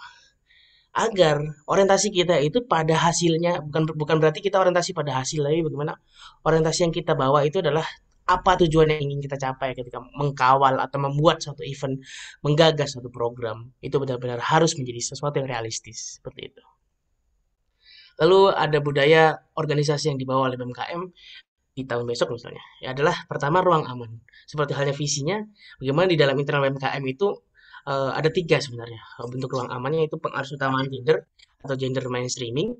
Bagaimana di dalamnya kita menciptakan BMKM yang ramah terhadap gender, juga mengedepankan pada keadilan dan kesetaraan gender, dan juga mengupayakan agar BMKM bebas dari kekerasan seksual.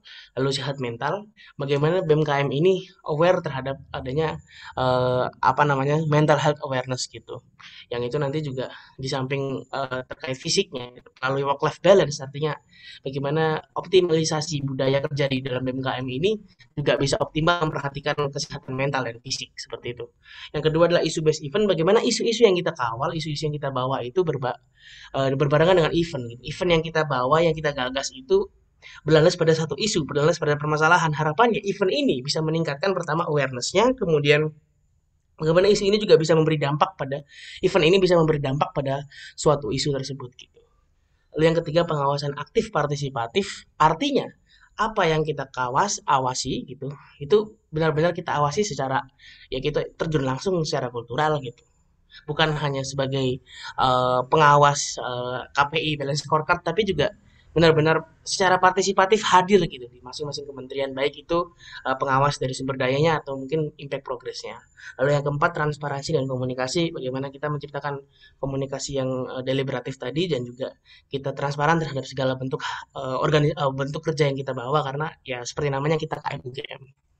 Lalu pengawalan isu kampus, mungkin sebelum proker kita bahas isu dulu.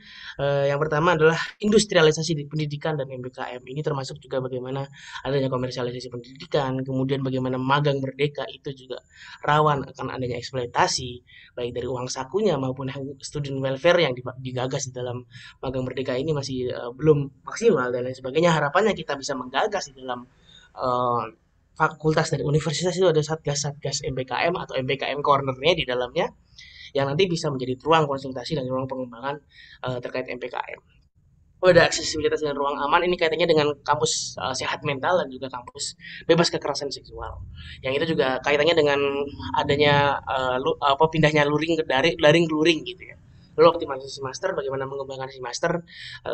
Lalu pembangunan kampus ini terkait dengan pembangunan sumber daya manusianya, pembangunan infrastruktur pendidikannya lah maupun sarana prasarana seperti beberapa pembangunan yang mangkrak seperti gelanggang atau stadion Pancasila misalnya. Lalu ada isu regional. Isu regional ini kita bicara soal eh, yang pertama krisis kebudayaan, bagaimana di dalam di Jogja seringkali ada Jogja rasa Bali, Jogja rasa Korea dan lain sebagainya, bencana, menggagas student risk management misalnya terkait psikososial dan kebijakan dan juga medisnya. Lalu dana keistimewaan, bagaimana kita mengkawal terkait dana keistimewaan yang dialirkan ke provinsi DIY, lalu pariwisata menggagas soal student based community based tourism. Lalu isu nasional terkait pangan ini juga sedikit banyak kaitannya dengan teman-teman biologi juga. Bagaimana diversifikasi pangan, ketahanan pangan, dan juga identitas makanan Indonesia melalui gastronomi. Lalu data kerasi terkait demokrasi di era digital, cyberpolis, dan juga UU ITE, masyarakat adat dan marginal, bagaimana kita mengkawal hak-hak kaum indigenous people dan juga masyarakat yang tertindas gitu, mungkin di Wadas ataupun yang di Taman Sari dan lain sebagainya. Lalu ketenaga kerjaan bicara soal yang baru kemarin terkait isu pengupahan yang ada revisi gitu dan juga apa yang terjadi pasca Omnibus Law turunan-turunannya.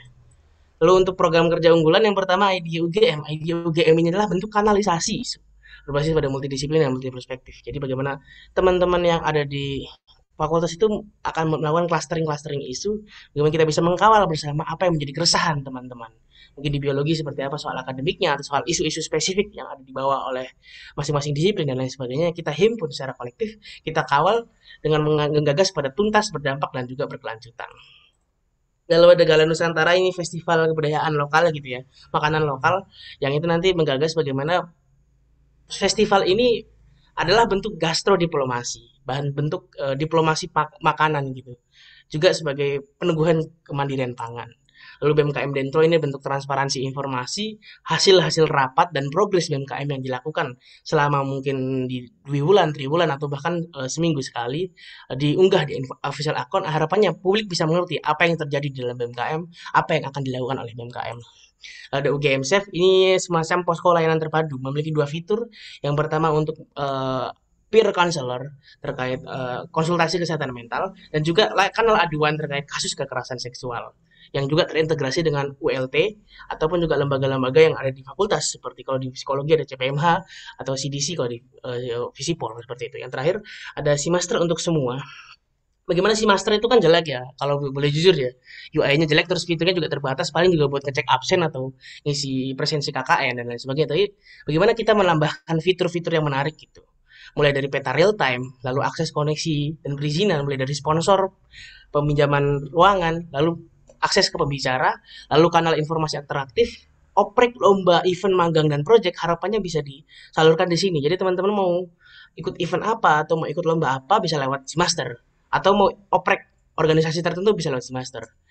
Yang itu nanti untuk UI-nya sendiri kita membuat sayembara lomba UI UX Simasternya, kita diseminasikan ke DSSDI, karena kebetulan di tahun ini juga BMKM sudah mulai bekerja sama dengan DSSDI, yang nanti hasil akhirnya tampilan Simaster bisa lebih fresh gitu, lebih friendly gitu, dan juga fitur-fiturnya juga lebih banyak. Dan yang terpenting bagaimana integrasi satu pintu gitu, adanya e-learning seperti Elok, Guyup, atau Palawa itu bisa diintegrasikan dengan Simaster. Lalu kanalisasi data terpadu yang bisa diakses terbuka untuk mahasiswa, dan juga open data UGM itu sendiri gitu, bagaimana file-file yang penting itu bisa disimatkan di Simaster gitu. Ini possible daripada kita harus membuat aplikasi baru ataupun membuat platform baru. Kita punya Simaster, kita berdayakan Simaster. Terakhir ada quotes dari idola saya sejak SMA, Mas Julian Casablancas, vokalisnya The Strokes, dalam lagu single solonya gitu. Ia berkata, "Don't you dare get to the top and not know what to do." Jangan sampai kamu berada di atas tanpa tahu apa yang kamu lakukan. Mungkin seperti itu saja. Matur thank you, dan mari terhubung dengan saya di email, WhatsApp, IG, dan juga follow gagas.pertaut. Itu akun kampanye saya. Saya insya Allah akan selalu fast trash, mau teman-teman kontak dimanapun, saya akan membalas gitu. Yang itu nanti kecuali kalau teman-teman mau minjem duit, saya pikir-pikir dulu nggak ada duit gitu. Tapi kalau teman-teman mau ngasih ide, gagasan, kritik, sambatan, hujatan, nggak apa-apa. Teman-teman langsung chat aja di nomor berikut. Terima kasih. Kurang lebihnya mohon maaf. Wassalamualaikum warahmatullahi wabarakatuh. Baik, terima kasih kepada Capresma nomor urut 3. Oke teman-teman, sekarang kita sudah memasuki sesi kedua, yaitu sesi tanya-jawab. Kembali saya ingatkan bagi teman-teman yang ingin bertanya, silahkan ditulis melalui kolom komentar dengan format nama, underscore perwakilan, underscore pertanyaan. Kemudian pertanyaan akan saya pilih berdasarkan urutan 3 teratas menurut yang ada di layar saya. Dan untuk Capresma, diberikan waktu masing-masing 3 menit untuk setiap pertanyaan. Pertanyaan yang akan dibacakan adalah pertanyaan yang sesuai dengan format dan pertanyaan dan tidak boleh memuat kata-kata kasar dan yang mengandung sara. Pertanyaan yang berhak dibacakan merupakan pertanyaan mahasiswa yang berasal dari fakultas terkait. Apabila diketahui terdapat mahasiswa yang berasal dari luar fakultas terkait, maka panitia akan memberikan peringatan melalui private chat dan mempersilahkan untuk keluar Zoom mandiri. Namun, apabila diketahui peserta tersebut tidak merespon, maka panitia berhak untuk mengeluarkan peserta dari Zoom. Terima kasih.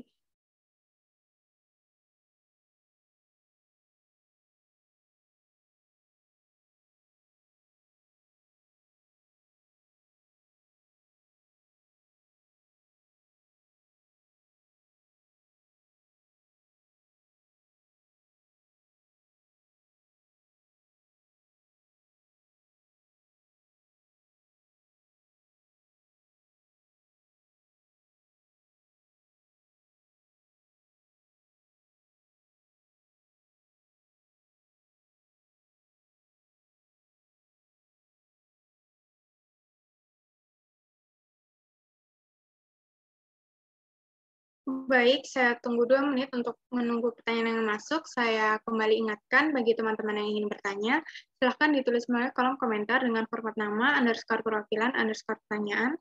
Kemudian pertanyaan akan saya pilih berdasarkan urutan 3 teratas menurut yang ada di layar saya. Terima kasih.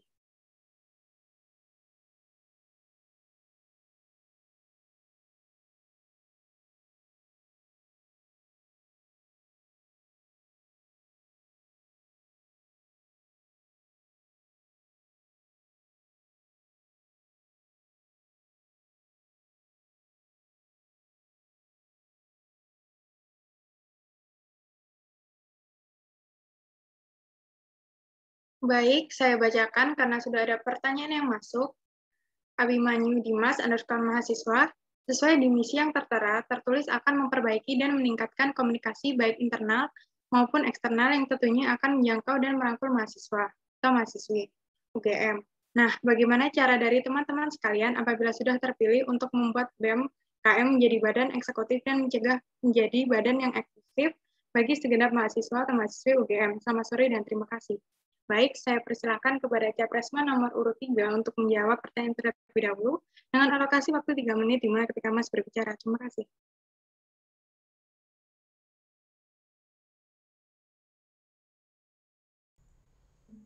Oke, terima kasih pertanyaannya Mas Abimanyu Dimas. Eh, Bagaimana cara dari teman sekalian yang sudah terpilih? Nah, yang pertama adalah merekonstruksi ulang makna KM UGM gitu ya. Yang itu juga sebenarnya agak problematik ya. Bicara kita ya sebagai mungkin dalam tanda kutip badan eksekutif mahasiswa, tapi kita juga adalah KM UGM yang itu nanti bicara soal bagaimana representasi mahasiswa. Nah, mungkin salah satu hal yang bisa kita coba cara lakukan adalah ya di dalam kongres misalnya ya. Di kongres itu yang kita mengusulkan pasal-pasal terkait gitu dalam ART yang bisa sekiranya bisa lebih mengangkat kalau BMKM ini adalah representasi atau sekalian justru menggantinya sama sekali gitu. Nah, untuk cara konkretnya misalnya bicara dalam artian uh, untuk merangkul segenap mahasiswa UGM adalah bagaimana ya kita melalui pendekatan-pendekatan yang sifatnya kultural gitu. Bukan transaksional, bukan juga dalam hal menggugurkan kewajiban gitu. Simpel teman-teman dari BMKM ya datang ke teman-teman di fakultas gitu. Datang mengetahui apa yang menjadi keresahan, apa yang menjadi kebutuhan. Harapannya ya terjadi komunikasi. Sebelum sebelum kita bicara soal apa namanya BMKM bantu teman-teman yang di fakultas, tapi kita perlu membicarakan dulu bagaimana di dalam komunikasinya itu kita juga bisa mengoptimalkan serawung dan silaturahmi itu. Jangan sampai BMKM itu datang pas butuhnya aja atau vice versa gitu. Tapi bagaimana ya kita ini sama-sama mahasiswa UGM, kita mungkin sama-sama membutuhkan sesuatu yang perlu dikawal, membutuhkan sesuatu yang perlu segera diatasi. Nah, dari situ kita harus BMKM itu harus benar-benar turun gitu loh. Dan menurunkan egonya. Jangan sampai ia menjadi elit gitu, menjadi yang si paling eksklusif gitu ya. Yang mana itu akan menjadi bumerang juga bagi BMKM karena pada hakikatnya BMKM tidak lebih tinggi dari organisasi apapun yang ada di UGM gitu loh. Ya sifatnya sama rata. Apalagi secara nomenklatur juga BMKM sendiri adalah UKM gitu. Jadi ya juga sama dengan UKM berkuda, UKM silat, UKM apa namanya eh, Gama Cendikia, UPI dan lain sebagainya gitu. Yang itu nanti bicara soal bagaimana kita merekonstruksi ulang BMKM ini sendiri gitu. Nah, eh, ketika mungkin kita bicara soal komunikasi eksternal dan internal, tadi juga sudah sedikit disebutkan terkait bagaimana BMKM ini komunikasinya harusnya ya transparan, egaliter, dan inklusif gitu. Nah, dari situ dulu, ya komunikasi-komunikasi yang terjadi di dalam internal BMKM harus selesai dulu, baru kita bicara soal eksternal. Yang itu nanti akan bisa memperbaiki sedikit banyak dari komunikasi yang mungkin di 2 tahun terakhir atau 3 tahun terakhir sering kali miss dan fail gitu. Mungkin seperti itu, Mas Abimanyu. Terima kasih. Baik, terima kasih untuk jawabannya kepada Capresma nomor urut 3. Selanjutnya saya persilakan kepada Capresma nomor urut 1 untuk menjawab pertanyaan. Saya persilakan. Dengan alokasi waktu 3 menit.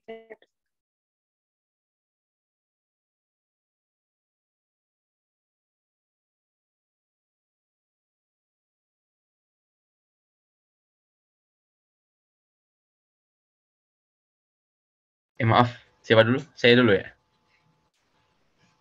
Oh ya, maaf, ini sambil nonton Porseniga maksudnya. Oke, terkait dengan bagaimana mengurangi eksklusivitas BMKM, dan sepakat betul, ini juga harus dikurangi. Tapi mengurangi eksklusivitas bukan maksudnya mengurangi peran BMKM ini sebagai koordinator dalam pengelolaan KM UGM. Jadi dua hal ini perlu dipisahkan. Nah, sejak awal konsep restorasi yang aku tawarkan itu jelas sudah berusaha menjangkau lebih dalam, sudah berusaha memahami juga berbagai variasi elemen tadi, elemen KM UGM, misalnya di di biologi saja, BSO-nya ini berbagai macam perspektif keilmuan yang sebenarnya bisa memberikan banyak perspektif juga dalam misal pengawalan isu lingkungan. Dalam berbagai topik juga, isu lingkungan saja sudah banyak topiknya, banyak kasusnya. Nah, jadi bagaimana caranya konkretnya? Yang pertama, ketika di awal tahun biasanya memang lekat dengan lokakarya ya. Lokakaryanya memang dalam beberapa tahun terakhir ini setauku juga spesifiknya pada FKL, Forum Ketua Lembaga. Nah, yang saya rancang, saya bayangkan jangan sampai terbatas pada eksekutif fakultas saja. Jadi rapat awal periode itu, penyelarasan KM atau apalah nanti namanya, itu bisa kita buka kepada seluruh elemen tadi, bahkan sampai himpunan. Tapi kita bagi misalnya, bagi pada isu-isu tertentu. Section 1 itu misal FKL, eksekutif fakultas. Section 2 itu spesifik pada isu-isu tertentu. Jadi semua yang punya concern di bidang spesifik itu bisa terlibat. Itu yang pertama. Yang kedua, sebenarnya saya di Menko Kemahasiswaan setahun lalu juga sudah mulai menjalankan beberapa sesimpel kunjungan. Kunjungannya memang spesifiknya dalam dua hal, pengembangan karir sama pas itu advokasi MBKM, karena memang masih abu-abu juga, baru pelaksanaannya 1 tahun ini. Jadi apa yang kita lakukan itu memang baru sebatas bicara, berdialog. Nah, tapi harapannya kita juga bisa jadi meskipun kita nggak bisa menjangkau isu himpunan yang macam-macam, tapi paling tidak kita bisa menyelaraskan apa yang umum. Misalnya kesehatan mental itu hampir, kalau nggak salah di himpunan teknik saja sudah jadi bahasan yang bisa selaras, linear, bahkan sampai fakultas, sampai univ. Jadi hal kayak gitu yang akan kita optimalkan sebagai BMKM UGM. Jadi terakhir saya ingin menekankan ya, jadi konsepnya BMKM ini sekali lagi sebagai satu sisi sebagai promotor. Jadi ketika teman-teman fakultas, himpunan, UKM, FPSO tadi punya satu event, satu isu pun akan kita angkat, akan kita jadikan itu sorotan secara lebih luas, karena saya yakin tadi kekuatan dan potensinya demikian besar. Nah, satu sisi yang lain kita sebagai promotornya itu dari atas ke bawah juga. Oke, kita ada keadaan besar seperti ini yang kita lihat di nasional maupun di kampus, kita bawa, kita tawarkan, dan kita ajak semua elemen ini untuk saling terkoneksi dan membuat gebrakan bersama. Mungkin begitu. Terima kasih. Baik, terima kasih atas jawabannya, Capres nomor urut 1. Selanjutnya saya persilakan kepada Capres nomor urut 2 untuk menjawab pertanyaan. Alokasi waktu 3 menit, saya persilakan. Oke, baik, terima kasih atas pertanyaannya Mas Mas ya. Jadi memang benar salah satu yang saya bawakan adalah tadi komunikasi baik di internal maupun eksternal. Nah, caranya bagaimana? Pertama, tentu kita harus memperbaiki dulu bagaimana komunikasi yang harusnya tersusun dengan lebih baik di dalam internal organisasi, agar nantinya apa yang kita terapkan di internal ini juga bisa kita terapkan kepada pihak-pihak eksternal. Di internal kan juga bisa dibilang strukturnya itu gede juga ya teman-teman. SDM yang ada di PMKM itu bisa dibilang ratusan gitu ya, 400 lebih mungkin 500-an. Nah, harapannya nanti adalah bagaimana kita bahwa di internal organisasi itu sudah baik dulu. Di awal periode kita fokuskan untuk bisa membangun iklim organisasi yang nyaman dengan berdasarkan asas kekeluargaan dan juga semangat kolaboratif, yang mana nantinya ketika ada yang membutuhkan bantuan baik itu bukan di bukan di kementerian atau departemen yang bersangkutan, tapi departemen lain atau kementerian lain juga bisa membantunya, dan harapannya itu menjadi suatu budaya yang akan kita teruskan bukan hanya di internal organisasi saja, tapi bagaimana nanti kita juga bisa berdampak kepada organisasi pihak-pihak eksternal dari organisasi PMKM itu sendiri. Nah, lalu bagaimana cara dari teman-teman yang apabila nanti yang terpilih ya menjadi di ketua PMKM ini, bagaimana juga untuk menjadi lembaga yang eksekutif, tetapi juga mencegah bagaimana agar dia eksekutif. Yang pertama tentunya harapannya nanti akan terjalin komunikasi yang baik dulu dengan teman-teman masing-masing perwakilan dari lembaga fakultas. Harapannya sekecil itu dulu teman-teman, perwakilan lembaga fakultasnya terlebih dahulu, habis itu menyebar meratakan lagi ke berbagai himpunan, ke berbagai kelompok studi, ke berbagai BSO, ke berbagai UKM.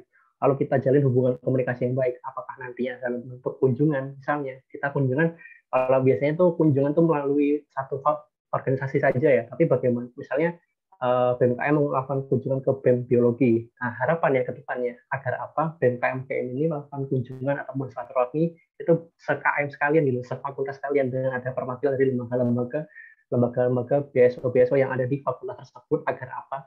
Agar tidak hanya terwakili oleh salah satu unsur lembaga saja, tapi juga bisa diwakili oleh berbagai lembaga-lembaga yang ada di fakultas tersebut, dan tentunya akan ada komunikasi yang lain, kolaborasi tentunya akan kita jalin bersama-sama dengan teman-teman semuanya. Dan saya pastikan bahwa PMKM ke depannya bukanlah lembaga yang eksklusif, tapi adalah lembaga inklusif dengan berbagai elemen, bukan hanya terbatas dari elemen atau golongan ataupun kelompok orang-orang tertentu saja, tapi bagaimana nantinya PMKM ini benar-benar bisa terwakili oleh berbagai rumpun ilmu yang ada di UGM, dan menjadi suatu lembaga yang bisa bergerak berdampak secara luas untuk kebermanfaatan mahasiswa dan juga masyarakat. Seperti itu jawaban saya, semoga bisa menjawab Mas Dimas. Baik, terima kasih atas jawabannya Capres nomor urut 2. Selanjutnya saya akan membacakan pertanyaan kedua dari Budiman _mahasiswa. Dalam pelaksanaan suatu organisasi, tentunya tidak selalu berjalan mulus dan sesuai rencana. Selalu banyak hambatan yang datang tiba-tiba. Ketika kondisi tersebut terjadi, tak jarang beberapa organisasi kecil maupun besar sekelas negara pun memilih langkah pengalihan isu. Menurut semua calon, seberapa efektif dan berguna langkah pengalihan isu tersebut? Terima kasih. Baik, saya persilakan kepada Capres nomor urut 2 untuk menjawab terlebih dahulu. Dengan alokasi waktu 3 menit, saya persilakan.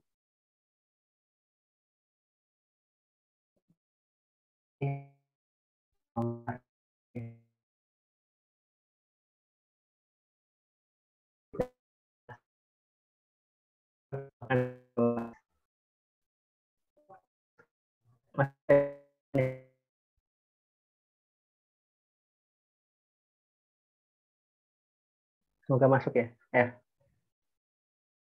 Ya, memang benar setiap organisasi itu memang pasti memiliki hambatan, kendalanya masing-masing. Tapi yang saya harapkan di sini kita harus mengedepankan nilai kejujuran, nilai tanggung jawab, integritas kita yang telah kasus menunjukkannya, kita harus lakukan dengan sesuai RKT ataupun program-program yang telah kita susun dari awal. Agar apa? Agar nantinya kita bisa memberikan suatu controlling ya teman-teman, controlling bahwa ada beberapa nih permasalahan dan juga harapannya dari teman-teman lembaga, teman-teman orang-orang yang terjun dalam kepengurusan BMKM ke depannya ini bisa beradaptasi dengan berbagai permasalahan yang ada. Tentunya itu tidak ada satu budaya dan juga nilai yang akan kita kedepankan ke depannya. Nah, bagaimana seberapa efektif menggunakan langkah pengalihan isu? Nah, kalau menurutku pribadi, sebenarnya ada suatu lembaga yang mengawasi ya jalannya program-program yang terjalan di organisasi dari MKM yang mana itu tersusun dari dua unsur ya teman-teman, ada unsur partai dan juga ada unsur fakultas. Dan harapannya kita bisa bekerja sama dengan BMKM bahwa apa saja sekiranya menjadi suatu permasalahan di BMKM ini tentu akan dikawal terus dari teman-teman MPM agar kita bisa memperbaiki diri, agar kita bisa melakukan hal-hal yang telah kasus dari awal, dan tentunya kita akan menjalankan itu dengan semaksimal mungkin sampai akhir. Seperti itu mungkin jawaban dari saya, semoga bisa menjawab.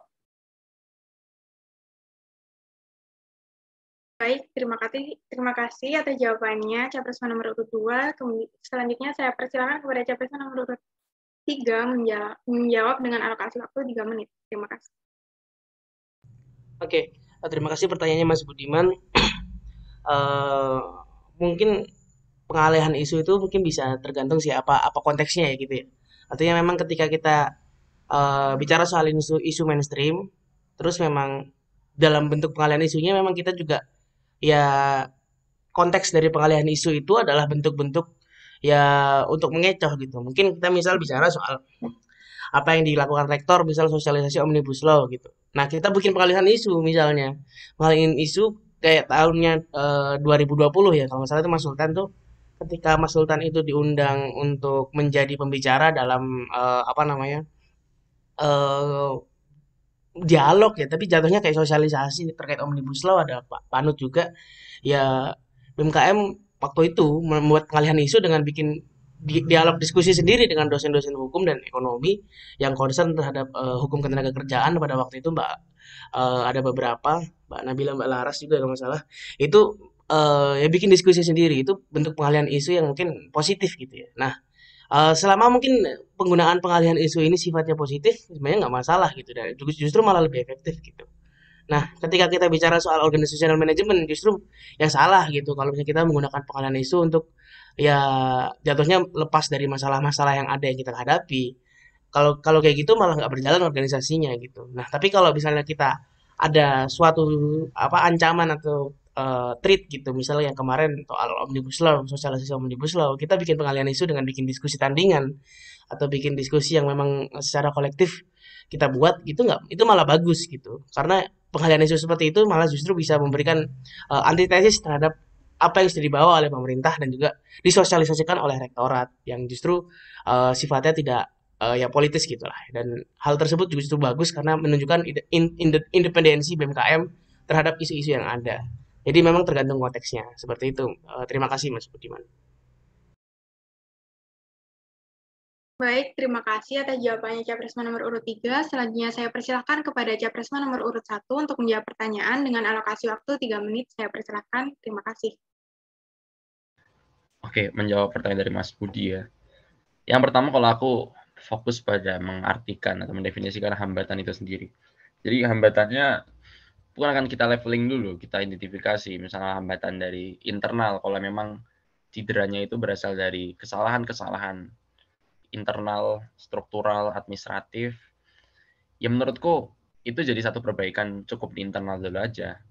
Nah, tapi tadi juga Mas Faris bilang, salah satu fungsi check and balance kalau aku nangkepnya antara MPM dengan BEM itu juga penting dalam beberapa kasus ketika memang masalah internal tadi menjadi masalah yang sudah pada ranah harus dipertanggungjawabkan publik. Ya menurutku itu juga harus diselesaikan di muka publik. Jadi ya tadi ini selaras dengan apa yang masih ditekankan ya.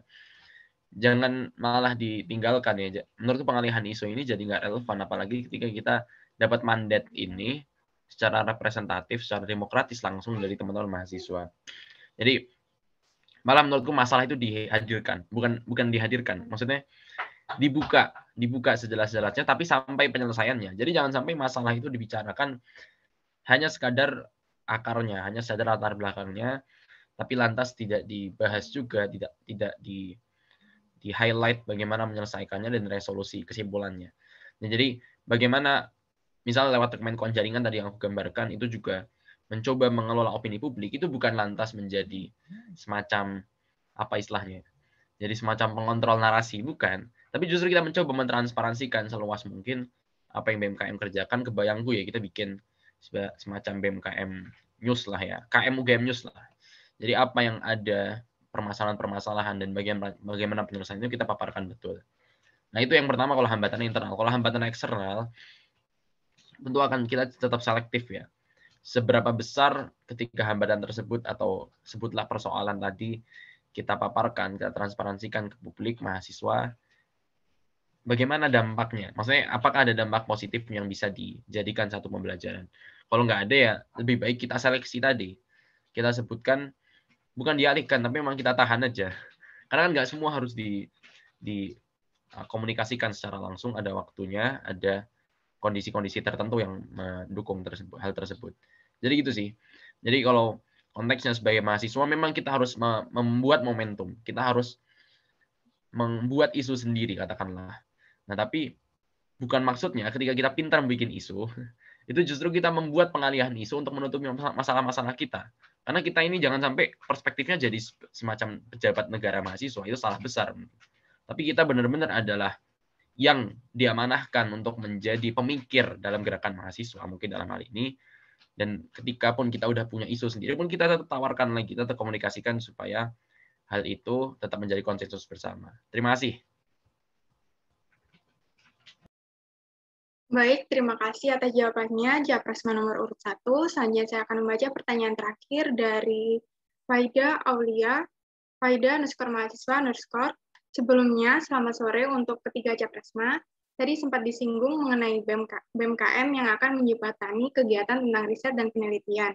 Bagaimana cara yang dilakukan Mas Khalid, Mas Fares, dan Mas Shibli untuk merealisasikan kemudahan dalam keikutsertaan mahasiswa dalam riset dan penelitian ini, khususnya di Fakultas Biologi. Terima kasih dan sehat selalu. Baik, saya persilakan kepada Japresma nomor urut 1 untuk menjawab pertanyaan terlebih dahulu dengan alokasi waktu 3 menit. Terima kasih. Oke, baik. Luar biasa dan salut betul ya dengan antusiasme teman-teman biologi terkait riset penelitian. Bahkan di Saintek biasanya memang banyak sekali proyek-proyek itu. Apalagi sekarang MBKM banyak banget ya, studi independen, proyek-proyek tadi. Nah, sebenarnya spirit UGM Connect yang tadi aku paparkan di program prioritas, salah satunya juga fokus pada proyek riset tadi. Kita sadar misalnya riset yang pertama, oke, misal idenya udah dari dosen, alhamdulillah ya, tombol C lah. Tapi kan proses realisasinya, connecting-nya itu yang coba kita fasilitasi. Dan kemarin misalnya salah satu yang aku juga terlibat, ada mata kuliah lintas disiplin, itu kan sekarang banyak banget. Yang realisasi siapa? Kita mahasiswa, bikin video salah satunya. Nah, kita coba jembatani bagaimana talent-talent yang bisa membuat itu misalnya, atau untuk jadi konseptor kurikulumnya itu kita akan juga jembatani. Nah, memang nanti UGM Connect ini akan jadi satu cakupan yang luas, jadi nggak cuma dengan penelitian, tapi juga ada lomba, ada juga ide, ada proyek sosial. Nah, berarti khususnya untuk riset, ini kan stakeholder-nya jauh akan lebih terkait dengan kampus juga. Jauh akan lebih terkait dengan dosen-dosen dan direktorat-direktorat yang ada. Nah, ini jadi masuk juga bagaimana BMKM juga kan kita berrelasi benar-benar seoptimal mungkin lah dengan direktorat yang ada. Ada direktorat penelitian yang utama ya, yang mereka memang mengelola semuanya. Tapi pusat studi itu kan juga unit kerja UGM, itu juga banyak variasinya, punya perspektif keilmuannya masing-masing. Kita akan coba akses terus juga. Jadi akses terus supaya mahasiswa itu bisa terlibat di dalamnya sebagai researcher, sebagai part-time juga, dan itu menurutku jadi satu pengalaman menarik yang kita sediakan, dan BMKM punya akses ke sana. Kita langsung kunjungan-kunjungan, bahkan ketika BMKM pun membuat satu kajian dengan pusat studi yang relevan, kita juga akan adakan diskusi dan validasi pengetahuan. Jadi konsepnya gitu ya.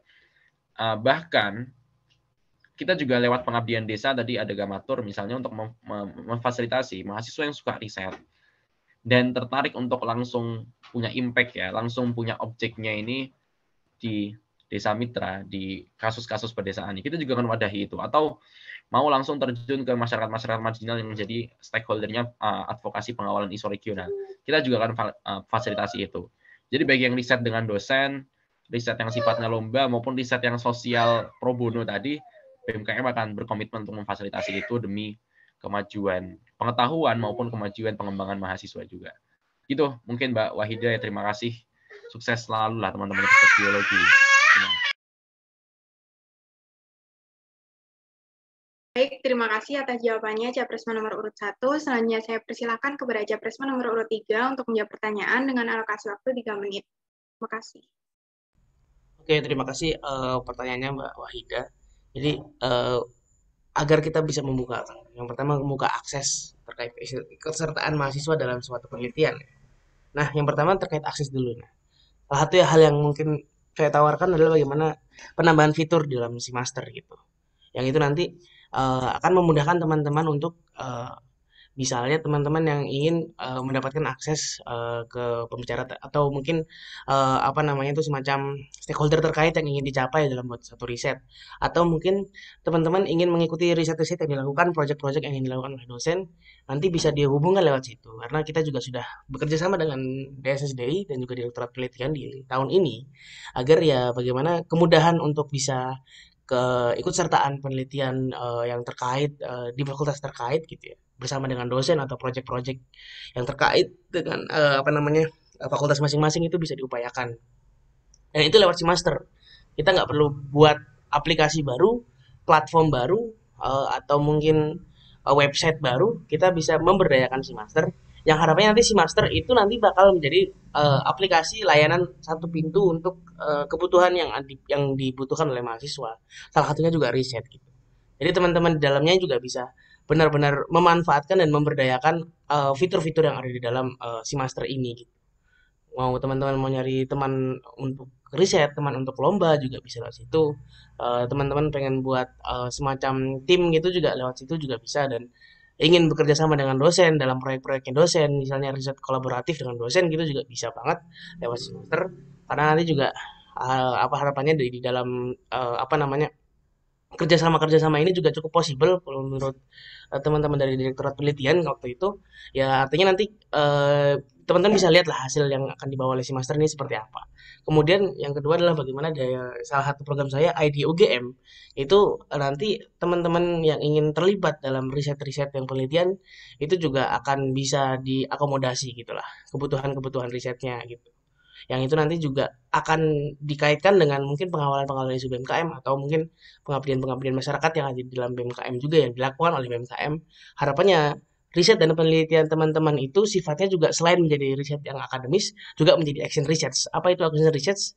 Riset yang dilakukan teman-teman itu juga bisa memiliki dampak dalam perubahan sosial atau dalam suatu pengawalan isu tertentu gitu. Jadi namanya action research. Jadi nggak hanya teman-teman juga meningkatkan daya apa namanya pengalaman penelitian dan juga publikasi, tapi teman-teman juga bisa merasakan langsung dampak dari penelitian yang teman-teman lakukan.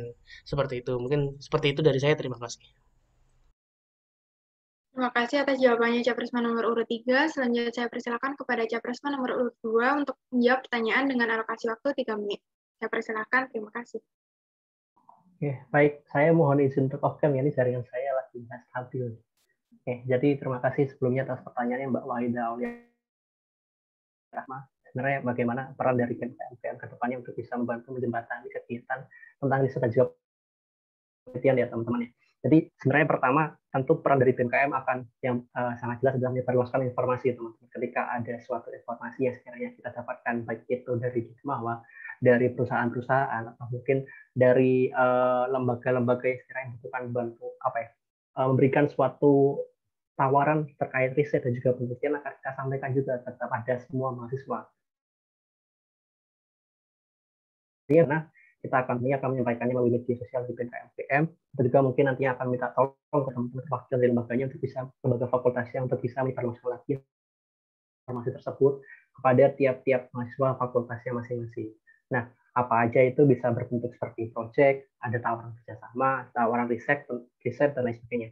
Atau mungkin ini juga teman-teman. Nah, sebenarnya di UGM ini kan ada beberapa perusahaan ya, ada lembaga-lembaga yang bisa menjadi tempat riset kita. Misalnya di PT Swayasa Prakarsa. Kebetulan tahun kemarin, tahun 2020, saya melakukan riset dan penelitian di sana. Saya membuat suatu inovasi produk berupa masker wajah.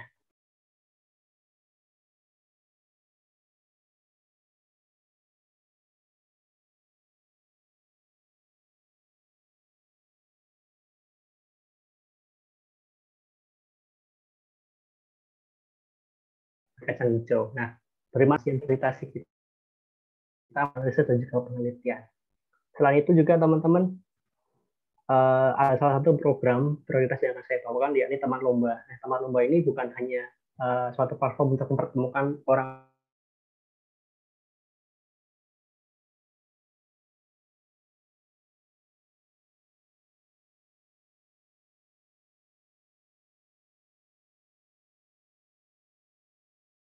juga untuk mempertemukan penelitian PKM, tawaran berat penelitian kita bisa sampaikan pada seluruh mahasiswa. Lalu riset dan juga penelitian yang ditawarkan dan juga bisa dilakukan bersama-sama dari teman-teman biologi misalnya, dari teman-teman farmasi, dari teman-teman ekonomika bisnis dan lain sebagainya. Mungkin itu saja, semoga menjawab dan semoga suara saya masuk ya. Masuk. Baik, terima kasih atas jawabannya Capresma nomor urut 2. Saya ucapkan terima kasih kepada ketiga Capresma atas jawabannya. TDF Fakultas Biologi akan saya tutup. Baik, sebelum saya tutup, akan diadakan foto bersama. Kepada panitia yang bertugas, saya persilakan. Dimohon untuk teman-teman dapat menyalakan mode kameranya.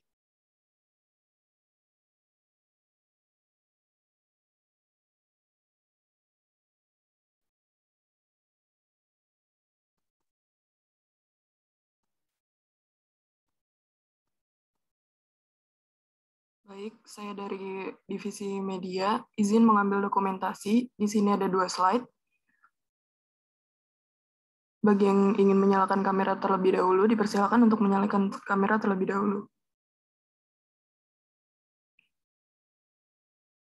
Baik, akan saya mulai. Slide pertama, 1, 2, 3.